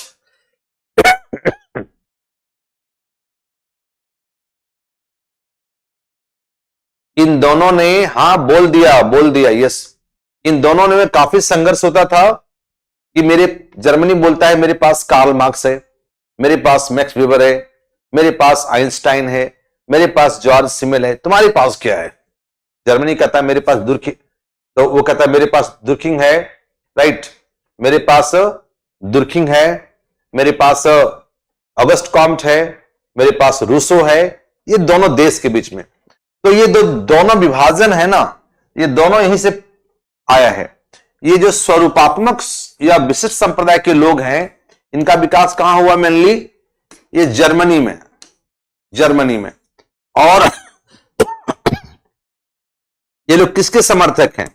ये लोग आदर्शवादी विचारधारा, ये लोग जर्मनी के समर्थक हैं, और ये लोग आदर्शवादी विचारधारा के समर्थक हैं। और ये दूसरे लोग कहां के हैं? इनका विकास कहां हुआ? इनका विकास हुआ फ्रांस में, और ये प्रत्यक्षवादी लोग हैं। बस याद रखिएगा, प्रत्यक्षवादी कि, हाँ हो जाएगा। दिल्ली में पॉल्यूशन बहुत ज्यादा है, तो प्रत्यक्षवादी हो गया। तो फ्रांस के जो समाजशास्त्री हैं, वो ये कहना, फ्रांस के समाजशास्त्री कौन है? समन्वयकारी।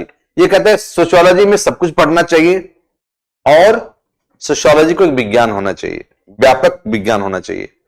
और ये जर्मनी वाले जो आदर्शवादी विचारधारा वाले लोग हैं, आइडियोलॉजिकल जो बात करते हैं, आइडियलिज्म, इसको बोलते हैं आइडियलिज्म, राइट, आइडियलिज्म, इसको बोलते हैं पॉजिटिविज्म, राइट, पॉजिटिविज्म।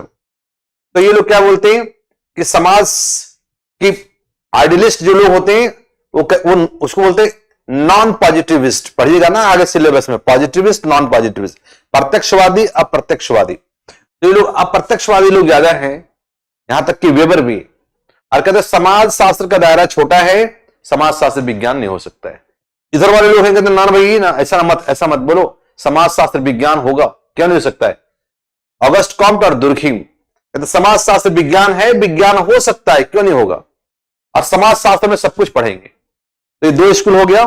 फ्रांस वाले जो प्रत्यक्षवादी है, कहते हैं समाज शास्त्र को विज्ञान होना चाहिए, और इसका दायरा बहुत व्यापक है। और जर्मनी वाले लोग जो है, वो कहते हैं समाज शास्त्र का दायरा छोटा होना चाहिए। और थैंक यू सुमन, इस कंसर्न के लिए थैंक यू वेरी मच। समाज शास्त्र का दायरा बड़ा होना चाहिए, छोटा होना चाहिए। अब आते हैं ना वन बाय वन, ठीक है, मजा आया। अब पहला जाते हैं स्वरूपात्मक, पहला है स्वरूपात्मक संप्रदाय है। अब देखिएगा, स्वरूपात्मक संप्रदाय है, राइट, इस संप्रदाय का, अरे यार आजा भाई,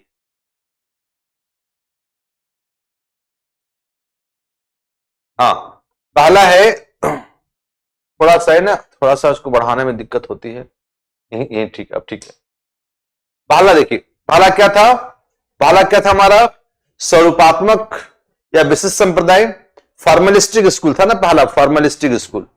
इसका विकास कहां हुआ, देखिए, यह विचारधारा का नेतृत्व मूलतः जर्मनी में हुआ। जर्मन समाजशास्त्री जो किसने किया, जॉर्ज सिमेल। जॉर्ज सिमेल के साथ मिलकर वेबर ने जॉर्ज सिमेल के साथ भी काम किया था। जॉर्ज सिमेल से मैक्स वेबर बहुत प्रभावित थे। तो इसका जर्मनी में विकास हुआ मूलतः, और इसका मेनली इसके प्रवक्ता कौन थे, जॉर्ज सिमेल। इस स्कूल के अन्य अधिवक्ता या इसके अन्य जो समर्थक थे ना, अन्य अधिवक्ता एडवोकेट्स और समर्थक कौन थे, वियरकांट, मैक्स वेबर, स्मॉल, वॉन विजे, टॉनिज, ये सब समाजशास्त्री का नाम है, राइट। ये सारे लोग थे, ये सारे समाजशास्त्री इसके समर्थक हैं।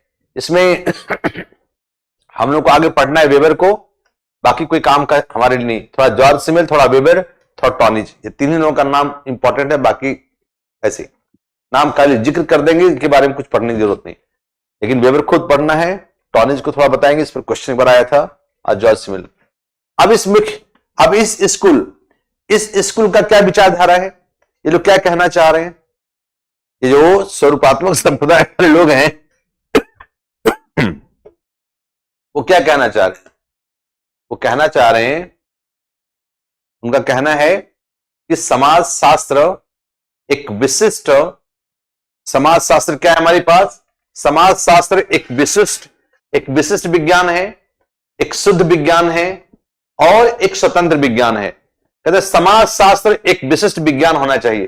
समाजशास्त्र क्या है, एक स्पेसिफिक साइंस है। समाजशास्त्र एक प्योर साइंस है, और समाजशास्त्र का अपना एक इंडिपेंडेंट पहचान होनी चाहिए ना।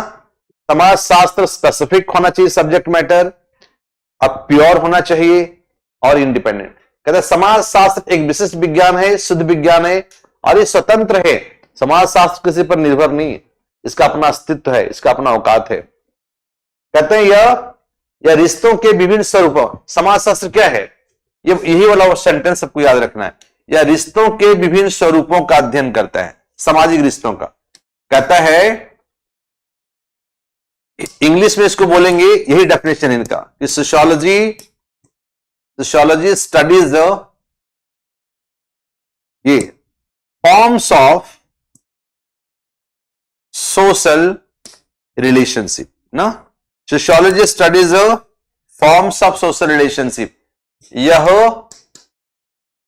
Forms of relationship, social word हटाता हूं, फॉर्म्स ऑफ रिलेशन, यह संबंधों का, यह सामाजिक संबंधों का अध्ययन करता है। यह सामाजिक संबंधों का, यह छोड़ दीजिए, यह संबंधों का अध्ययन करता है। फॉर्म्स ऑफ रिलेशनशिप, यह रिश्तों का, संबंधों का, या सामाजिक संबंधों का अध्ययन है, राइट। सामाजिक संबंधों के अलग अलग स्वरूप होते हैं, अलग अलग रूप होते हैं, फॉर्म्स होते हैं। तो हमें सोशियोलॉजी में सब कुछ नहीं पढ़ना चाहिए, बल्कि अलग अलग जो हमारे रिलेशंस हैं, रिश्ते हैं, संबंध हैं, सोशल रिलेशन, उसके फॉर्म्स क्या हैं, उस फॉर्म्स को पढ़ो। अंतर्वस्तु नहीं, फॉर्म्स, जैसे संघर्ष है, सहयोग है, संघर्ष है, समायोजन है, ये सब फॉर्म्स है। हमारे संघर्ष है, हम संघर्ष पढ़ेंगे, संघर्ष क्या होता है, संघर्ष के टाइप क्या होते हैं। अब संघर्ष का अलग अलग टाइप हो सकता है ना, political conflict, social conflict, religious conflict, economic conflict, तो अलग अलग क्षेत्र वाले सब्जेक्ट पढ़ेंगे। हम केवल इसका फॉर्म्स पढ़ेंगे, स्वरूप पढ़ेंगे, इसका स्वरूप को जानेंगे। फिर कहते हैं सोशियोलॉजी का दायरा बहुत बड़ा नहीं होना चाहिए। अगर सोशियोलॉजी में सब कुछ पढ़ेंगे तो सोशियोलॉजी एक विशिष्ट विज्ञान नहीं बन पाएगा। आप सोशियोलॉजी को एक विशिष्ट विज्ञान बनाना चाहते हैं, उसका दायरा को थोड़ा छोटा रखो और सीमित करके रखो। जीवन का हर चीज का अध्ययन समाज शास्त्र में आप नहीं करेंगे प्यारी भाई। इकोनॉमिक लाइफ का स्टडी इकोनॉमिक्स करें, फिजिक्स का फिजिक्स करें, पॉलिटिकल साइंस का, पॉलिटिकल लाइफ हमारा जो है मनुष्य का, वो पॉलिटिकल साइंस करेगा। सब कुछ आप ही पढ़ेंगे, आप ही पढ़वाएंगे, तो दूसरा सब्जेक्ट क्या करेगा, पहली बात। और आपको पता चला कि सब कुछ पढ़ाने के चक्कर में समाज शास्त्र में आप किसी एक चीज को बेहतर नहीं पढ़ा पाएंगे। इसलिए किसी एक चीज को विशिष्ट तरीके से पढ़ाना है तो सब कुछ को मत पढ़ाओ, सोशियोलॉजी में कुछ चीजों को लाओ, दायरा इसका छोटा रखो। ठीक है। और ये कहते हैं कि अपने नेचर में ये क्या है, थोड़ा सा जो रेलिवेंट चीजें हैं उसको पढ़वाता है, और जो डिस्क्रिप्टिव सोशियोलॉजी हो वो डिस्क्रिप्टिव स्टडी करना चाहिए, वर्णनात्मक बातें करनी चाहिए, राइट। अब इस स्कूल के जो थॉट्स है ना, इस स्कूल के जो पिता हैं कौन है, देखिए बताया था ना भी इस स्कूल के जो फादर है उसका नाम है जॉर्ज सिमेल। आपको बताया था कुछ देर पहले कि वेबर बड़ी इन्फ्लुएंस थे इनसे, जॉर्ज सिमेल ना, ये जॉर्ज सिमेल है, जॉर्ज सिमेल।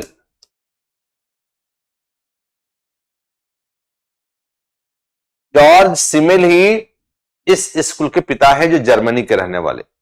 ये आइडियलिज्म के समर्थक हैं, आइडियलिज्म के समर्थक हैं, राइट। डन हो गया। तो अब जॉर्ज सिमेल साहब इसके संस्थापक हैं। क्या बोलते हैं, वो मानते हैं कि समाज शास्त्र केवल सामाजिक संबंधों के विशिष्ट पहलुओं का अध्ययन है।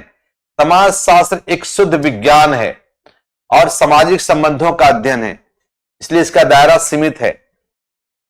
ठीक है। इसके अलावा इसे केवल सामाजिक संबंधों के, यही वाला वर्ड है, एग्जैक्ट वर्ड ही है, समाज शास्त्र सामाजिक संबंधों के स्वरूपों का, रूपों का अध्ययन करना चाहिए, लेकिन उसके सामग्री का नहीं। मैं अंग्रेजी में लिख रहा हूं कि समाज शास्त्र सामाजिक संबंधों, सामाजिक संबंध के जो अलग अलग स्वरूप होते हैं उसका अध्ययन करो, ना कि उसके अंतर्वस्तु का। अंतर्वस्तु बदल जाएगा।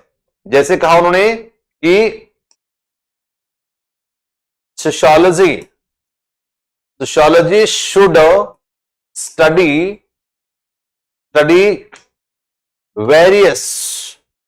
Various forms of relationship, various forms of relationship and not its content, right? contents। आपको इसके अंतर्वस्तु में नहीं जाना है, आप इसका केवल फॉर्म देखो, फॉर्म ऊपर ऊपर वाला पढ़ो, फॉर्म्स देखो, अंतर्वस्तु बदलेगा।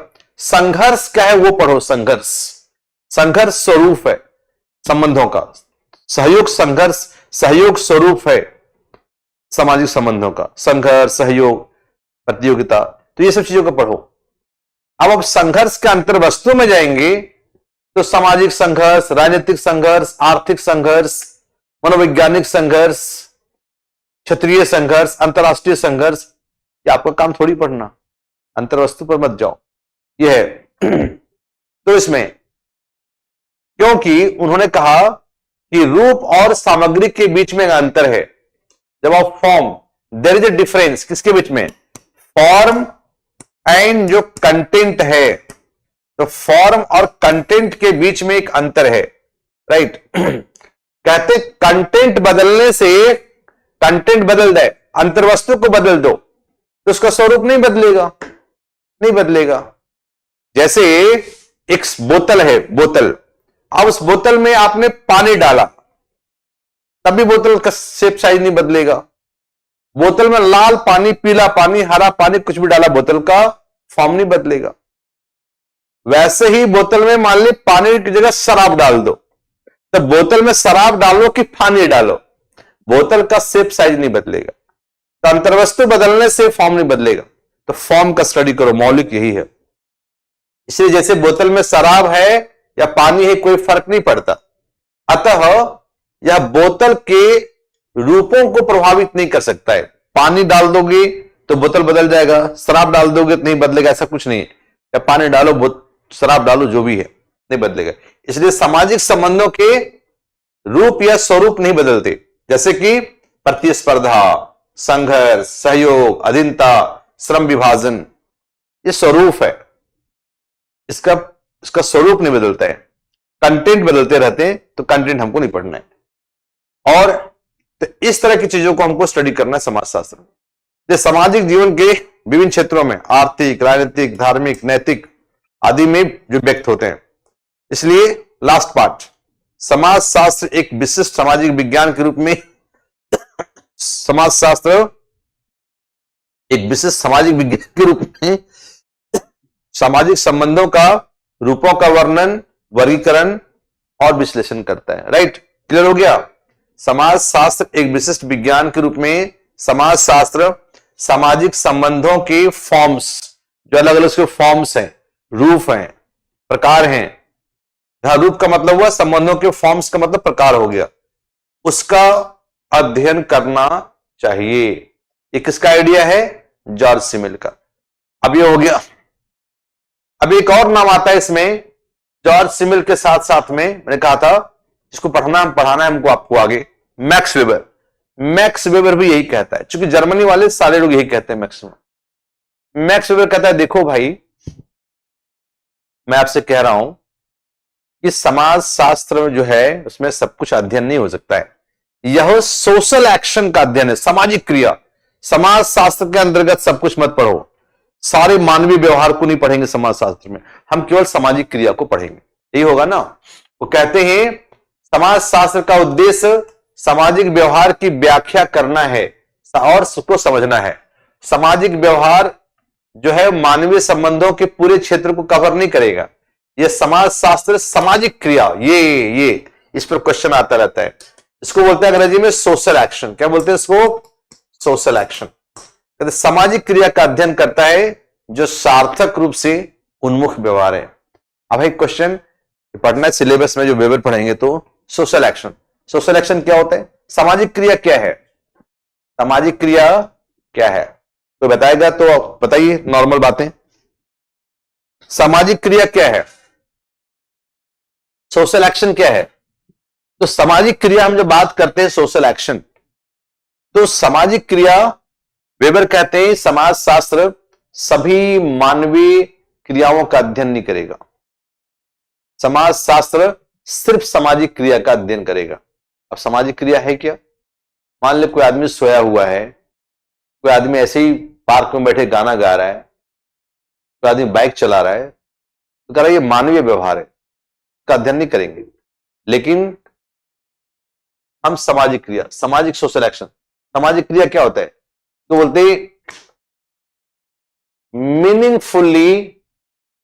Meaningfully oriented action. एक लाइन में जानना हो तो यही है, मीनिंगफुली ओरिएंटेड एक्शन। मतलब क्या हुआ?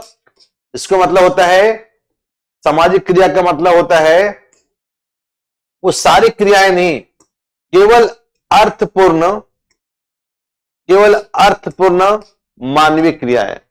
तो समाज शास्त्र में सभी क्रियाओं का अध्ययन नहीं करेंगे मनुष्य का, बल्कि मनुष्य के केवल अर्थपूर्ण मानवीय क्रियाओं का अध्ययन करेंगे। राइट, अर्थपूर्ण मानवीय क्रियाएं। अर्थपूर्ण मानवीय क्रियाएं क्या है? देखिए, जैसे एक आदमी, एक एग्जाम्पल समझिए इसको। एक आदमी पार्क में बैठकर ऐसे ही पार्क में बैठ के गाना गा रहा है। राइट, पार्क में बैठ के गाना गा रहा है कि हम तुमसे जुदा होके मर जाएंगे रो रो के। वो गाना गा रहा है, ऐसे एक्सीडेंटली बैठा हुआ गा रहा है, तो सामाजिक क्रिया में आएगा वो? नहीं, बिल्कुल नहीं आएगा। लेकिन उस आदमी को कल एक स्टेज पर परफॉर्मेंस देना है, कॉलेज स्कूल में गाना गाना है, और उसने इसी गाना को चुना है, मोहम्मद रफी पर कुछ बोलना, गाना गाना है उसको, या महेंद्र कपूर जिसका भी होगा, तो गाना गाना है, कल स्टेज पर परफॉर्मेंस करना है। और तब उसका पार्क में बैठ के उसका रिहर्सल कर रहा है वो, और रिहर्सल कर रहा है और वही गाना गा रहा है, हम तुमसे जुदा होके। अब बताइए, सामाजिक क्रिया है कि नहीं? सामाजिक क्रिया है। हम और आप यहां जुड़े हुए एक दूसरे से, हम लोग बातें कर रहे हैं, मैं पढ़ा रहा हूं, आप पढ़ रहे हैं, ये सामाजिक क्रिया है कि नहीं? है। ये मीनिंगफुली ओरिएंटेड है कि नहीं? मीनिंगफुली ओरिएंटेड मतलब होता है उद्देश्यपूर्ण क्रियाएं। तो अर्थपूर्ण क्रियाएं या उद्देश्यपूर्ण क्रियाएं, केवल इन्हीं चीजों का अध्ययन करिए समाज शास्त्र में। तो हम और आप जो बात कर रहे हैं आपस में अभी हम लोग जो यहां जुड़े हुए हैं, हमारा व्यवहार सामाजिक क्रिया है। क्योंकि हमारा मीनिंगफुल ओरिएंटेड। मैं पागल थोड़ी उसे बोले जा रहा हूं कुछ कुछ, और आप पागल थोड़ी किस सुन रहे हैं हमको फालतू का। हम दोनों एक उद्देश्य से प्रेरित होकर यहां पर काम करते हैं। तो मनुष्य के अधिकतर व्यवहार जो होते हैं वो क्या होते हैं, उद्देश्यपूर्ण। तो मीनिंगफुली ओरिएंटेड कि मनुष्य क्यों करता है, मनुष्य राष्ट्र क्यों बनाता है, समाज क्यों बनाता है, परिवार क्यों बनाता है। परिवार का भी तो मतलब है ना, परिवार भी एक मीनिंगफुली ओरिएंटेड संस्थाबद्ध क्रियाएं होती हैं। परिवार में रोल डिवीजन होता है, अलग अलग तरीके से व्यवहार करते हैं, उसका मतलब होता है। एक हो गया। अब इनका जो वियरकांड साहब हैं, जो दूसरा स्कूल का नाम है, ये वियरकांड कहते हैं। देखो भाई, हम सामाजिक क्रिया में जो आपका मेंटल, सामाजिक समाजशास्त्र में मानसिक और मनोवैज्ञानिक घटनाओं का अध्ययन करते हैं। तो मानसिक और मनोवैज्ञानिक घटना क्या होगा, जैसे देखिएगा प्रेम, प्रेम ना, घृणा, सहयोग, राइट, प्रेम, घृणा, सहयोग, संघर्ष, ये सब मानसिक और मनोवैज्ञानिक घटनाएं हैं जिससे प्रेरित होकर हम काम करते हैं, राइट। जैसे समाज, जैसे मैंने कहा सांप्रदायिकता, हमने पढ़ा सांप्रदायिकता। सांप्रदायिकता में क्या है, घृणा है, घृणा है, हिंसात्मक भावना है दो समुदाय के बीच में, इसलिए आपस में लड़ जाते हैं। तो हम सांप्रदायिकता के पीछे का जो कारण है उसे देखें। अगला है उसमें टॉनीज। हाँ, इनको थोड़ा देख लीजिएगा आप लोग और नेट पर सर्च करके। तो यार नहीं देखेंगे तो काम चल जाएगा, लेकिन तभी सर्च कर लीजिएगा टॉनीज, राइट।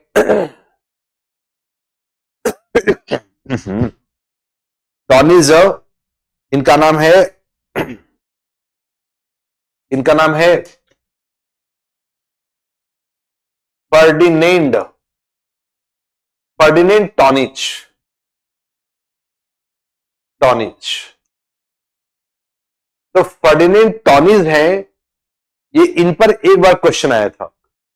फर्डिनेंड टॉनिज है, वो कहते हैं समाज शास्त्र बिल्कुल शुद्ध और स्वतंत्र विज्ञान है। समाज शास्त्र एक प्योर एंड इंडिपेंडेंट साइंस है, शुद्ध और स्वतंत्र विज्ञान है। उन्होंने अंतर किया, कहा समाज शास्त्र किसका अध्ययन करता है। हाँ, समाज शास्त्र जो अध्ययन करता है वो दो चीजों का, गेमेनसेफ्ट एंड गैजेलसेफ्ट। तो गेमेनसेफ्ट हां करवा दिया है मोहित, मैंने यही करवाया है मेरे प्यारे भाई, आपको बोला तो है, मैंने आपको बताया नहीं था अभी थोड़ी देर पहले, क्या यही करवा दिया, जो मैं पढ़ा रहा हूं मैंने इसी को अपलोड करवा दिया। यदि हम पीपीटी से कहीं पढ़ाएंगे तो पीडीएफ के साथ साथ वो पीपीटी भी अपलोड कराएंगे, याद रखिए। मैं कभी भी आपको गलत जगह पर छोड़ के, आपके संघर्ष के किसी पड़ाव में आपको छोड़ के नहीं जाऊंगा, आपका हाथ पकड़े रखूंगा, मैं इतना वादा मैं करता हूं। इस मामले में दुनिया इधर जाए उधर जाए मुझे कोई मतलब नहीं, मैं अपनी दुनिया में अपनी सनक में जीता हूं, और अपना सनक मेरा यह है कि मैं जिनके साथ रहता हूं जीता हूं उनके साथ दगाबाजी नहीं करूंगा। जिनके साथ रहता हूं जीता हूं, जीवन की प्रक्रिया में वो मेरे सहकर्मी हैं, मेरे साथ हैं, उस प्रोसेस में हम साथ चल रहे हैं, और जो मेरे साथ चल रहा है वो मेरा जिगर का टुकड़ा है। मैं ये अपना, ये धार्मिक बात है, मैं रिलीजियस हूं, मैं स्पिरिचुअल आदमी हूं, और मेरा स्पिरिचुअलिज्म ये है, जिंदगी एक बहाव है, चलते हैं उसी में सब लोग, तो वहां किसी को धोखा नहीं दे सकते, हम सब कर दिए, चिंता मत करिए। चलिए आई प्लीज टॉप। तो टॉनिज का हो गया ना, टॉनिज कहते देखो भाई, समाज शास्त्र एक शुद्ध और स्वतंत्र विज्ञान है, और इसमें हम दोनों चीजों का अध्ययन करेंगे। क्या हम उसमें ग्रामीण समाज का भी अध्ययन करेंगे, शहरी समाज का अध्ययन करेंगे, उसमें हम कृषक परिवार का भी अध्ययन करेंगे, और उसमें इंडस्ट्रियल सोसाइटी का। तो दो वर्ड दिया उन्होंने, इसी पर क्वेश्चन पूछा था, गेमेनशाफ्ट। ये जो गेमेनशाफ्ट है, गेमेनशाफ्ट को बोलते हैं समुदाय या छोटा समुदाय। क्या होता है, छोटा होता है। ट्राइबल सोसाइटी, ट्राइबल कम्युनिटी, आदिवासी समुदाय, ग्रामीण समुदाय, कृषक समुदाय। तो क्या इसके अंतर्गत छोटे समुदायों का अध्ययन करना चाहिए। तो समुदाय क्या होता है, छोटा होता है, ग्रामीण होता है, पारंपरिक होता है, और सजातीय होता है, व्यक्तिगत संबंध होते हैं। समुदाय वही होता है ना, ग्रामीण समुदाय। आप गांव के रहने वाले हैं, अब जरा याद करिए, नहीं अभी इसको क्या लिखेंगे, अभी तो ये हो गया ना, करवा रहा हूं ना, राइट, हम करवा रहे हैं यहां पर। ओके, तो ग्रामीण समुदाय कौन है? ये ग्रामीण समुदाय के जो लोग हैं, छोटे ग्रामीण पारंपरिक, तो जो छोटा समाज होता है ना, जैसे ग्राम, एक गांव को याद करिए आप लोग दिमाग में, अब फिर देखिए गांव में होता क्या है, गांव शहर से अलग क्यों है, शहर गांव से अलग क्यों है, बस इतना समझ जाइए। इतना समझ गए तो दोनों को समझ गए, इसमें बहुत ज्यादा दिमाग नहीं लगाने की जरूरत है। ओहो,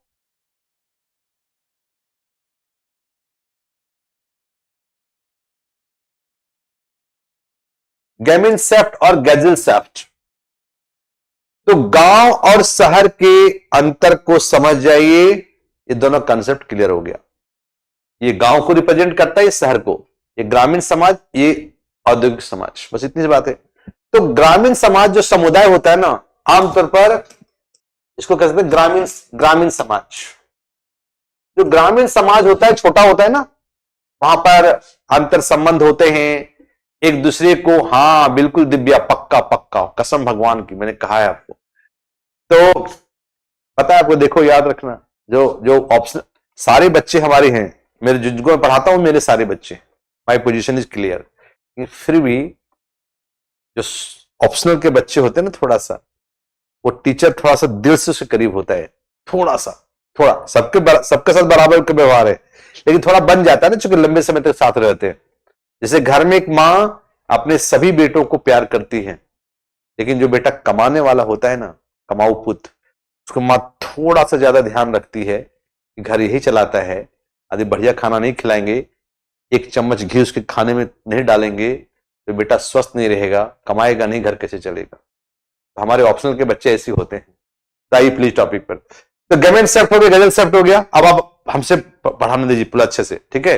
लास्ट का 5 मिनट में सारी बात पूछ लीजिएगा प्लीज। तो गवर्नमेंट सेफ्ट और गजल सेफ्ट हो गया। तो गवर्नमेंट सेफ्ट का मतलब ग्रामीण समाज, समुदाय है, जहां देखिएगा छोटे आकार में होते हैं, ग्रामीण होते हैं, पारंपरिक होते हैं, सजाती होते हैं, व्यक्तिगत संबंध होते हैं, और इनके बीच में क्या होता है, इनके बीच में सामुदायिक भावना होता है, सामुदायिकता मिलेगी, सामुदायिकता, साथ खाएंगे, साथ रहेंगे, साथ बैठेंगे, साथ गप्पे मारेंगे, साथ लड़ेंगे, ग्रामीण समुदाय, आदिवासी समुदाय। और एक गैजेट सेफ्ट है, बड़ा समाज, उसको समाज नाम दिया उन्होंने, समुदाय का एक समाज। आज का आधुनिक जो बड़ा समाज, आधुनिक है, बड़ा है, आधुनिक है, औद्योगिक है। तो आज का जो औद्योगिक समाज है, उसमें क्या देखने को मिलेगा, औपचारिक संबंध होते हैं लोगों का, काम से काम का मतलब, श्रम विभाजन भी उच्च कोटि का होता है। यहां पर बहुत सारा पॉइंट आ जाएगा ना, सामाजिक गतिशीलता है, इसलिए बोला था थोड़ा सा नेट पर पढ़िएगा, सारी चीजें आ जाएंगी। सामाजिक गतिशीलता है, ये हो, तो ये सारी बातें हैं। अब क्लियर हुआ कि इस स्कूल के लोग कहते हैं समाज शास्त्र का दायरा छोटा होना चाहिए, समाज शास्त्र विशुद्ध विज्ञान होना चाहिए, समाज शास्त्र के अंतर्गत सब कुछ नहीं पढ़ना चाहिए, केवल मानवीय संबंधों का, सामाजिक संबंधों का, स्वरूपों का अध्ययन करना चाहिए, अंतर्वस्तु का अध्ययन नहीं करना चाहिए। इस स्कूल को बोलते हैं फॉर्मलिस्टिक स्कूल। कभी पूछता है यूपीएससी में, आपका स्कोप ऑफ सोशियोलॉजी नहीं पूछेगा, बस 10 मार्क्स का डाल देगा, टिप्पणी करें, डाल देगा स्वरूपात्मक समाजशास्त्र, फॉर्मलिस्टिक स्कूल, बस यही डाल देगा आपको। तो आप वो क्या कहता है केवल वो बताएंगे, उसमें सिमेल एकाद का नाम मेंशन कर देंगे, बस खत्म। अब आते हैं हम लोग, एक दो आलोचना देख लेते हैं इसकी, क्या क्या आलोचना होती। अरे यार अजब भाई, इस, हाँ क्या बदमाशी है।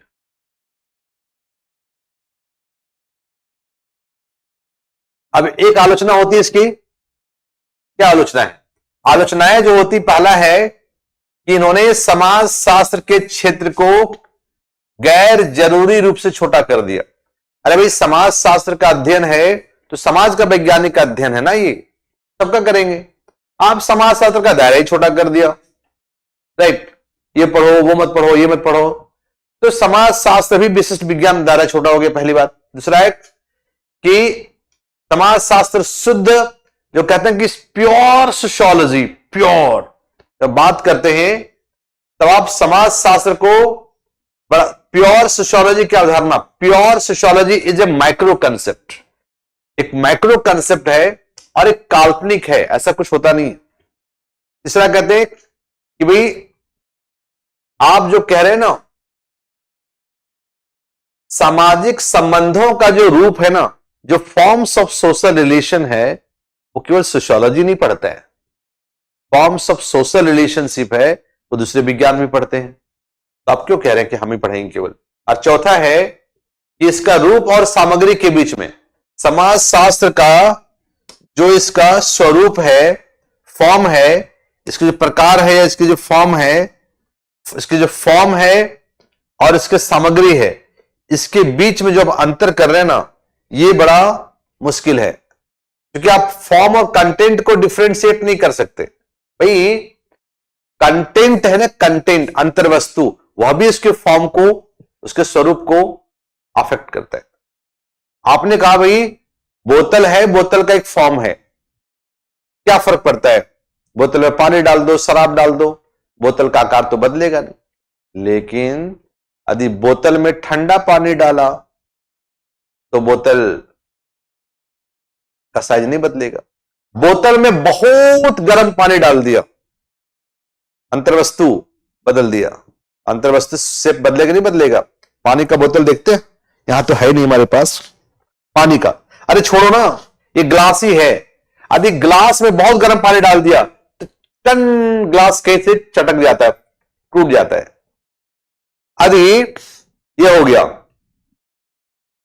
बोतल में शराब, आप कहेंगे सर एग्जाम्पल कितना खराब दे रहे हैं आप, पानी का बता दिया। अब उसी बोतल में पानी डालकर और आप फ्रीजर में रख दीजिए। जब फ्रीजर में पानी भर के रखते हैं ना बोतल में, और फ्रीज हो जाता है ना, ठोस बन जाता है, वो बर्फ जम जाता है, तो सुनते हैं कि थोड़ा आयतन बढ़ जाता है, और जब आयतन बढ़ेगा तो बोतल टूट जाता है। इसे देखिएगा बहुत लोग, बियर का कैन है ना, एक बार गया था कि सज्जन के यहां, तो बियर का कैन है तो रखा था फ्रीजर में, और जम गया तो फट गया, तो सारा बियर फट फट के निकल गया था। तो क्या हो रहा है देख लो, देखो देखो जॉर्ज सिमेल, अंतर्वस्तु बदलने से भी उसका स्वरूप बदलता है। आप कह रहे नहीं बदलेगा? तो चलिए खैर, अगला है कि अंत में शुद्ध समाज शास्त्र की स्थापना बहुत अव्यवहारिक है, इसलिए किसी भी समाज शास्त्री इसे विकसित नहीं किया। मतलब मैक्सिमम समाज शास्त्री ने इस स्कूल के जो, इस संप्रदाय की जो विचारधारा है, विचार है, उसको लोगों ने खारिज कर दिया। ना ना ना ना, ये आइडिया ठीक नहीं है, ये आइडिया व्यवहारिक नहीं यार। हम आज इतने वैश्वीकरण के दौर में रह रहे हैं, इस दुनिया में रह रहे हैं, और समाज शास्त्र केवल ये अध्ययन करेगा तो फिर समाज शास्त्र का होना क्या मतलब है? समाज शास्त्र के अंतर्गत सब कुछ पढ़ना पड़ेगा, राइट? हो गया, डन? क्लियर हुआ कि नहीं हुआ? क्लियर हुआ कि नहीं हुआ? एक आध में से आप लोग बोल दीजिए यस, तो लगा कि हाँ आपका टॉपिक क्लियर हो गया, हम अगला टॉपिक पर जाएंगे। क्लियर हुआ कि नहीं? पहला वाला फॉर्मलिस्टिक स्कूल क्लियर हुए कि नहीं हो गए? क्लियर हो गया कि नहीं हो गया? सॉरी,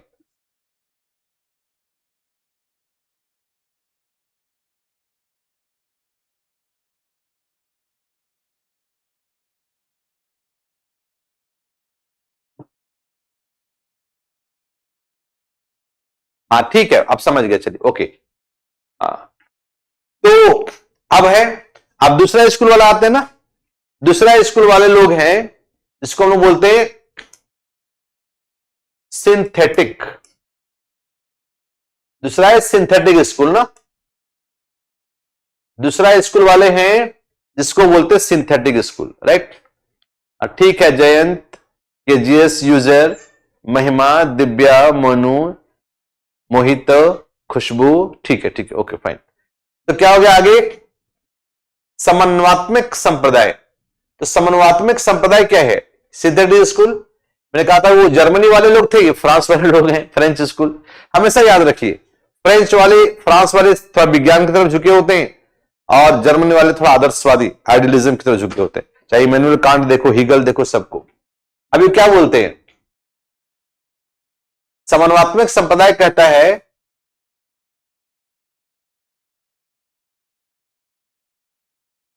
ओहो आई एम सॉरी, ईट आ गया बार बार, देखिए यह लिखे, यह समाज शास्त्र को, यह समाज शास्त्र को सामाजिक विज्ञान के संश्लेषण के रूप में मानते हैं। संश्लेषण मतलब सिंथेसिस, इसमें संश्लेषण करो, सिंथेसाइज करो, सबको मिला दो, मिला दो, संश्लेषण का मतलब आपका हो गया सिंथेसिस। समाज शास्त्र को सामाजिक विज्ञान के संश्लेषण के रूप में मानते हैं। ये सभी विज्ञानों का योग है, क्योंकि समाज शास्त्र में सभी विज्ञानों से कुछ कुछ लिया है, राइट। और यह समाज शास्त्र को एक विशिष्ट विज्ञान मानने के बजाय यह समाज शास्त्र को क्या मानता है कि भाई विशिष्ट विज्ञान नहीं, जनरल साइंस। समाज शास्त्र एक जनरल सोशल साइंस होना चाहिए। समाज शास्त्र क्या होना चाहिए? एक जनरल सोशल साइंस हो, जनरल चीजें पढ़ेंगे, जनरल सोशल साइंस। क्यों इतना नफासत दिखा रहे हो? विशिष्ट विज्ञान होगा, शुद्ध विज्ञान होगा, कुछ नहीं होगा, सामान्य विज्ञान है। एक सामान्य विज्ञान होगा और समाज के सभी पहलू का अध्ययन करेंगे, खत्म बात। तो समाज शास्त्र को एक सामान्य विज्ञान माने, जनरल साइंस माने, न कि शुद्ध या विशेष विज्ञान माने। अतः यह समाज के सभी पहलुओं के अध्ययन पर केंद्रित है। क्यों क्यों क्यों समाज के सब कुछ पढ़ाने पर लगे हो यार? ये कहता है इसलिए पढ़ाने पर लगा हूं, इसलिए समाज के सभी चीजों का अध्ययन करना जरूरी है, क्योंकि सभी चीजें क्या है? आपस में, सभी चीजें आपस में जुड़े हुए। Subject matter of sociology is interconnected. क्या है? Subject matter of sociology is interconnected. जो सब्जेक्ट मैटर इसका आपस में क्या इंटरकनेक्टेड है, जुड़ा हुआ आपस में, इंटरकनेक्टेड है। बॉडी का जैसे सारा पार्ट इंटरकनेक्टेड है ना। अब मान लिया जाए पैर में चोट लगी, परसों में तीन दिन पहले ही थोड़ा स्किड कर गया, कीचड़ था बुराड़ी साइड में, हाँ, तो पैर में चोट लगी। जैसे पैर में चोट लगी तो पूरा बॉडी बुखार आ गया, क्रॉशन खाना पड़ा मुझे। तो क्या हो रहा है कि शरीर के सभी अंग एक दूसरे से जुड़े हुए हैं। तो कहीं एक पार्ट में प्रॉब्लम होगा ना, तो सारे पार्ट को महसूस होगा। अब आ रहा है प्रिंस, ठीक है, आवाज कर रहे थे बफरिंग आ रहा है, ठीक है। अब देखिए सारे पार्ट में प्रॉब्लम होगा। वैसे समाज के सभी अंग जुड़े हुए हैं, तो आर्थिक व्यवस्था में परिवर्तन हो जाए तो निश्चित तौर पर सामाजिक व्यवस्था में परिवर्तन दिखाई पड़ेगा।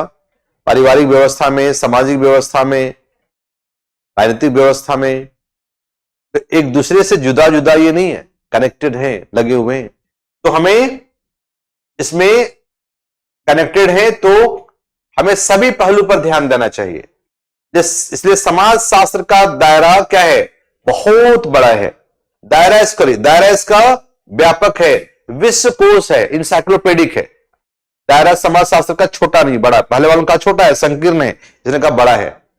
इसके समर्थक कौन लोग हैं? दुर्खिम महोदय, आप जानते हैं ना समाज शास्त्र में इनके मेन है दुर्खिम, इमेल डर्खिम पढ़ेंगे हम लोग।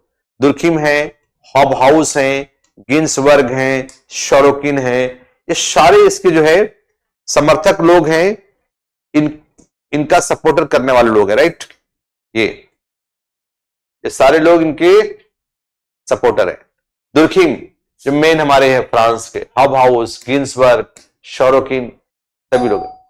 और इस स्कूल का मुख्य तर्क यह है, कर दिया बड़ा, कि सामाजिक जीवन के सभी हिस्से, इसका ये तर्क है इनका, हाँ, कि सामाजिक जीवन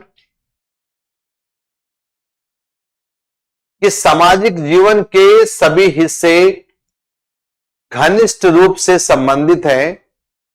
इसलिए पूरी घटना को समझने के लिए एक पहलू का अध्ययन पर्याप्त नहीं है।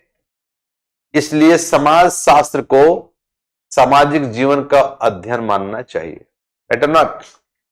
इसके अंतर्गत ये कह रहे हैं कि समाज शास्त्र जीवन के सभी पहलू आपस में जुड़े हुए हैं, इसलिए पूरी घटना को समझना है तो केवल एक पहलू के अध्ययन से काम नहीं चलेगा।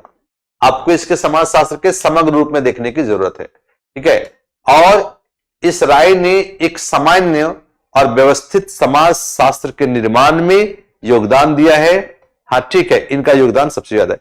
क्लियर हो रहा है ना आपको? अब खत्म बात हो गया। अब इसमें एक नाम है दुर्खिम। इस विचारधारा के दिग्गजों में दुर्खिम का नाम पहला है। दुर्खिम का कहना है कि समाज शास्त्र के तीन मुख्य भाग या जांच क्षेत्र है। सब मतलब समाज शास्त्र को उन्होंने तीन भागों में बांटा। कौन सा कहा? कहा कि सामाजिक आकृति विज्ञान, इसको बोलते हैं like social morphology, social morphology, सामाजिक आकृति विज्ञान। दूसरा उसने कहा कि समाज शास्त्र का जो social physiology, morphology, physiology, social physiology. अब तीसरा कहा उसने सामान्य समाज शास्त्र, जनरल सोशियोलॉजी, जनरल सोशियोलॉजी। कहा कि तीन भाग, क्या आमतौर पर मोटे तौर पर समाज शास्त्र को तीन भागों में बांट सकते हैं। सोशल मॉर्फोलॉजी, सोशल फिजियोलॉजी, सामाजिक आकृति विज्ञान, सामाजिक शारीरिक विज्ञान, शरीर विज्ञान, सामाजिक शारीरिक विज्ञान और सामान्य समाज शास्त्र, ये तीन भाग हो गए। अब उसमें कहते हैं कि जो सामाजिक आकृति विज्ञान है ना, उसमें क्या देखेंगे?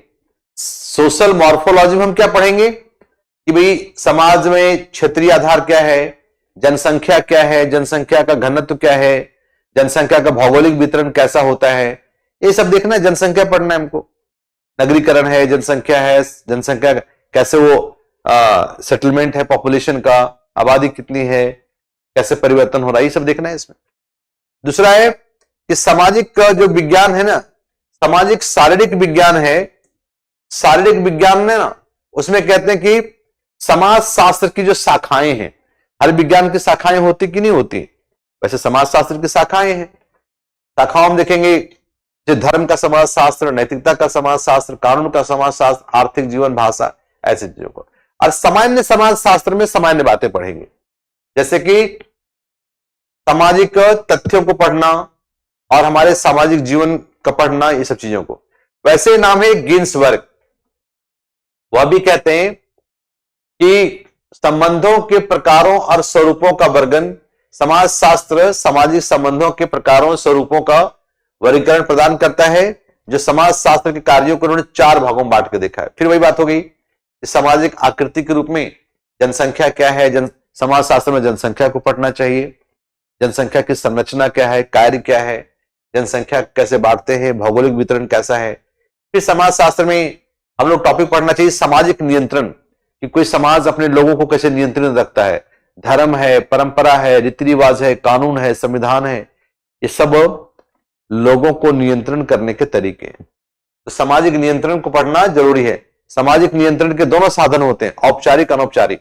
तो कानून और संविधान सामाजिक नियंत्रण के औपचारिक साधन है, जबकि धर्म, परंपरा, संस्कार, नैतिकता ये अनौपचारिक है, बचपन से जो हम सीखते हैं। और मनुष्य को नियंत्रित करना जरूरी है, नहीं तो मनुष्य समाज में रह नहीं पाएगा। तीसरा कहता है सामाजिक प्रक्रियाओं का अध्ययन है। पहला कहा उसने कि सामाजिक आकृति का विज्ञान है, दूसरा कहा सामाजिक नियंत्रण, तीसरा कहा सामाजिक प्रक्रियाएं। समाज में कुछ प्रक्रियाएं हमेशा चलती रहेंगी, जैसे सांसों का चलना होता है, जीवन का धड़कना होता है, मतलब सांसों का। तो प्रक्रिया का मतलब चलते रहना, जो चलते रहेगा, हम आएंगे जाएंगे, वो चलता रहेगा। तो समाज में कुछ चीजें हमेशा चलते रहते हैं। प्रतिस्पर्धा, कंपटीशन का स्वरूप बदल जाएगा, चलता रहेगा। जीवन में कंपटीशन है, संघर्ष है, नहीं वो एकोमोडेशन है ना, एकोमोडेशन है, एसिमिलेशन। ये एक मिनट, ये जो आपका है इसको बोलते हैं अकोमोडेशन। अकोमोडेशन, ये इसका मतलब है, ये वर्ड में थोड़ा सा प्लीज नोट्स वाला पार्ट में थोड़ा इसको ऐसे लिख लीजिएगा, प्लीज करेक्ट कर लीजिएगा। इसमें समायोजन है, आवास नहीं समायोजन है। तो समायोजन का मतलब क्या हुआ यहां पर? एकोमोडेशन। एकोमोडेशन क्या होता है? जब दो पक्ष आपस में लड़ते हैं, संघर्ष करते हैं, और उसके बाद समझौता से संघर्ष विराम करके साथ साथ रहने की कोशिश करते हैं, उसको बोलते हैं एकोमोडेशन। तो हमारा एकोमोडेशन है कि नहीं? घर के अंदर रोज लड़ाई होती है, भाइयों में लड़ाई होती है, फिर भी वो साथ रहते हैं। दो देश के बीच लड़ाई होती है, फिर समझौता करके फिर वो एक दूसरे से रिश्ता ठीक करते हैं। एकोमोडेशन है, जिंदा रहना है तो एकोमोडेशन करना पड़ेगा। और आत्मसात को बोलते हैं एसिमिलेशन। एसिमिलेशन का मतलब होता है किसी चीज को पूर्णता अपने में मिला लेना, अलगाव, ये सब चीजों का अध्ययन करना चाहिए। फिर समाज शास्त्र में सामाजिक जो विकृतियां हैं, डेवियंस है, डेवियंस, क्राइम, अपराध, सामाजिक कुसमायोजन और गड़बड़ी का अध्ययन करती है। जैसे समाज शास्त्र इसका अध्ययन करेंगे, सामाजिक अपराध, वेश्यावृत्ति, बाल अपराध, वेश्यावृत्ति, विचलन, इन चीजों का भी अध्ययन करते हैं जो पढ़ेंगे हम लोग। ये हो गया। इसी तरह से लास्ट नाम है सोरोकिन। वह भी कहते हैं कि समाज शास्त्र का सामान्यीकरण कर रहा है, समाज शास्त्र विज्ञान का समाज, सोरोकिन कहते हैं समाज शास्त्र विज्ञान का सामान्यीकरण कर रहा है, जो अध्ययन करता है, अर्थात जो विज्ञान के जो है वह सामान्य घटनाओं का अध्ययन करता है। इसलिए सामाजिक और इसमें गैर सामाजिक दोनों पहलू का अध्ययन करना चाहिए। सामाजिक घटनाओं की विशेषताओं को सामान्य बनाना चाहिए, और ये बातें हैं। अब इसकी आलोचना क्या होती है, लास्ट पार्ट देख लेते हैं। आलोचना हुई कि इन्होंने समाज को एक सामान्य विज्ञान बना दिया, इन्होंने समाज को एक समाज विज्ञान बना दिया, सामान्य विज्ञान। तो इसमें सब कुछ पढ़ेंगे, कुछ नहीं छोड़ना है समाज का। तो समाज शास्त्र कभी भी किसी चीज का स्पेशलाइज्ड स्टडी नहीं कर पाएगा, राइट। दूसरा है, यह समाज को एक विशेष अनुशासन के रूप में नहीं बनाता है। मतलब यह समाज शास्त्र को एक मिनट प्लीज, यह समाज शास्त्र को एक विशेष या एक विशिष्ट विज्ञान नहीं बनाता है, विशिष्ट विज्ञान नहीं बनाता है।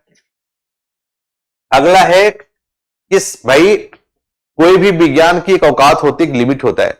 अब सब कुछ थोड़ी पढ़ लेंगे यार, समाज का दायरा इतना लंबा चौड़ा है कि समाज शास्त्र में सब कुछ पढ़ाएंगे तो पता चला कुछ भी नहीं पढ़ाएंगे।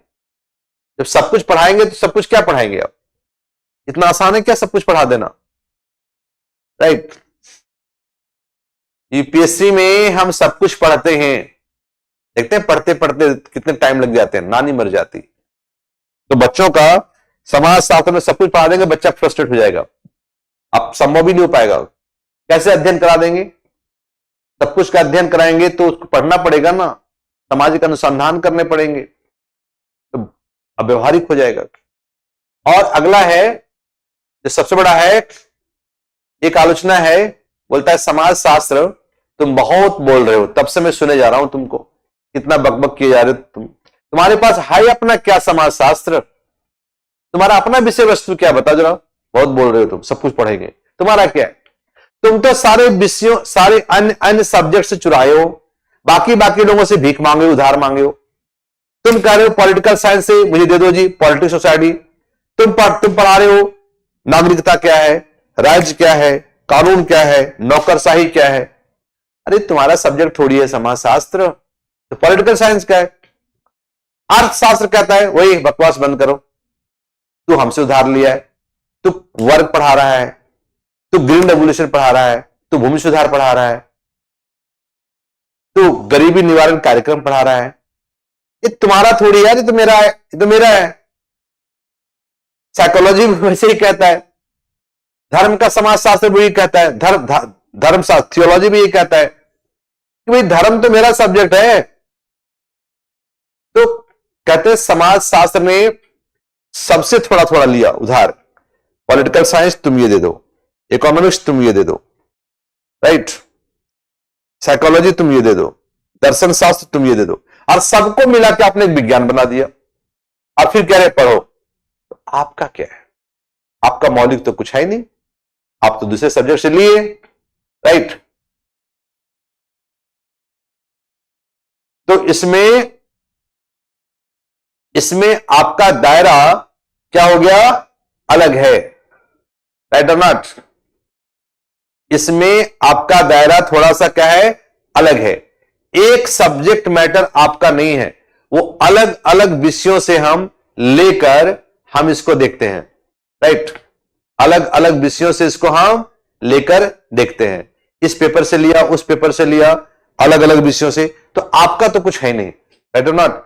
इसीलिए कहते हैं सोशियोलॉजी का, यदि सोशियोलॉजी को विज्ञान हो तो इसका भी अपना सब्जेक्ट मैटर होना पड़ेगा, नहीं तो वो अलग अलग विषयों से उधार लेकर बनाने की कोशिश करेंगे तो आप कैसे विज्ञान बन पाएंगे, राइट और नॉट। ये इसकी आलोचना होती है। फिर भी इसके बाद कंक्लूजन करेंगे, तमाम आलोचनाओं के बावजूद यह कहा जा सकता है, तमाम आलोचनाओं के बावजूद यह कहा जा सकता है कि समाज शास्त्र का दायरा विस्तृत है। लास्ट कंक्लूजन, समाज शास्त्र का दायरा विस्तृत है। आज समाज शास्त्र में राष्ट्रीय घटनाओं से लेकर अंतर्राष्ट्रीय घटनाओं तक पढ़ रहे हैं। आज समाज शास्त्र में स्थानीय चीजों को पढ़ रहे हैं। आज समाज शास्त्र में ग्रामीण समाज से लेकर आदिवासी समाज से लेकर हम औद्योगिक समाज का अध्ययन करते हैं।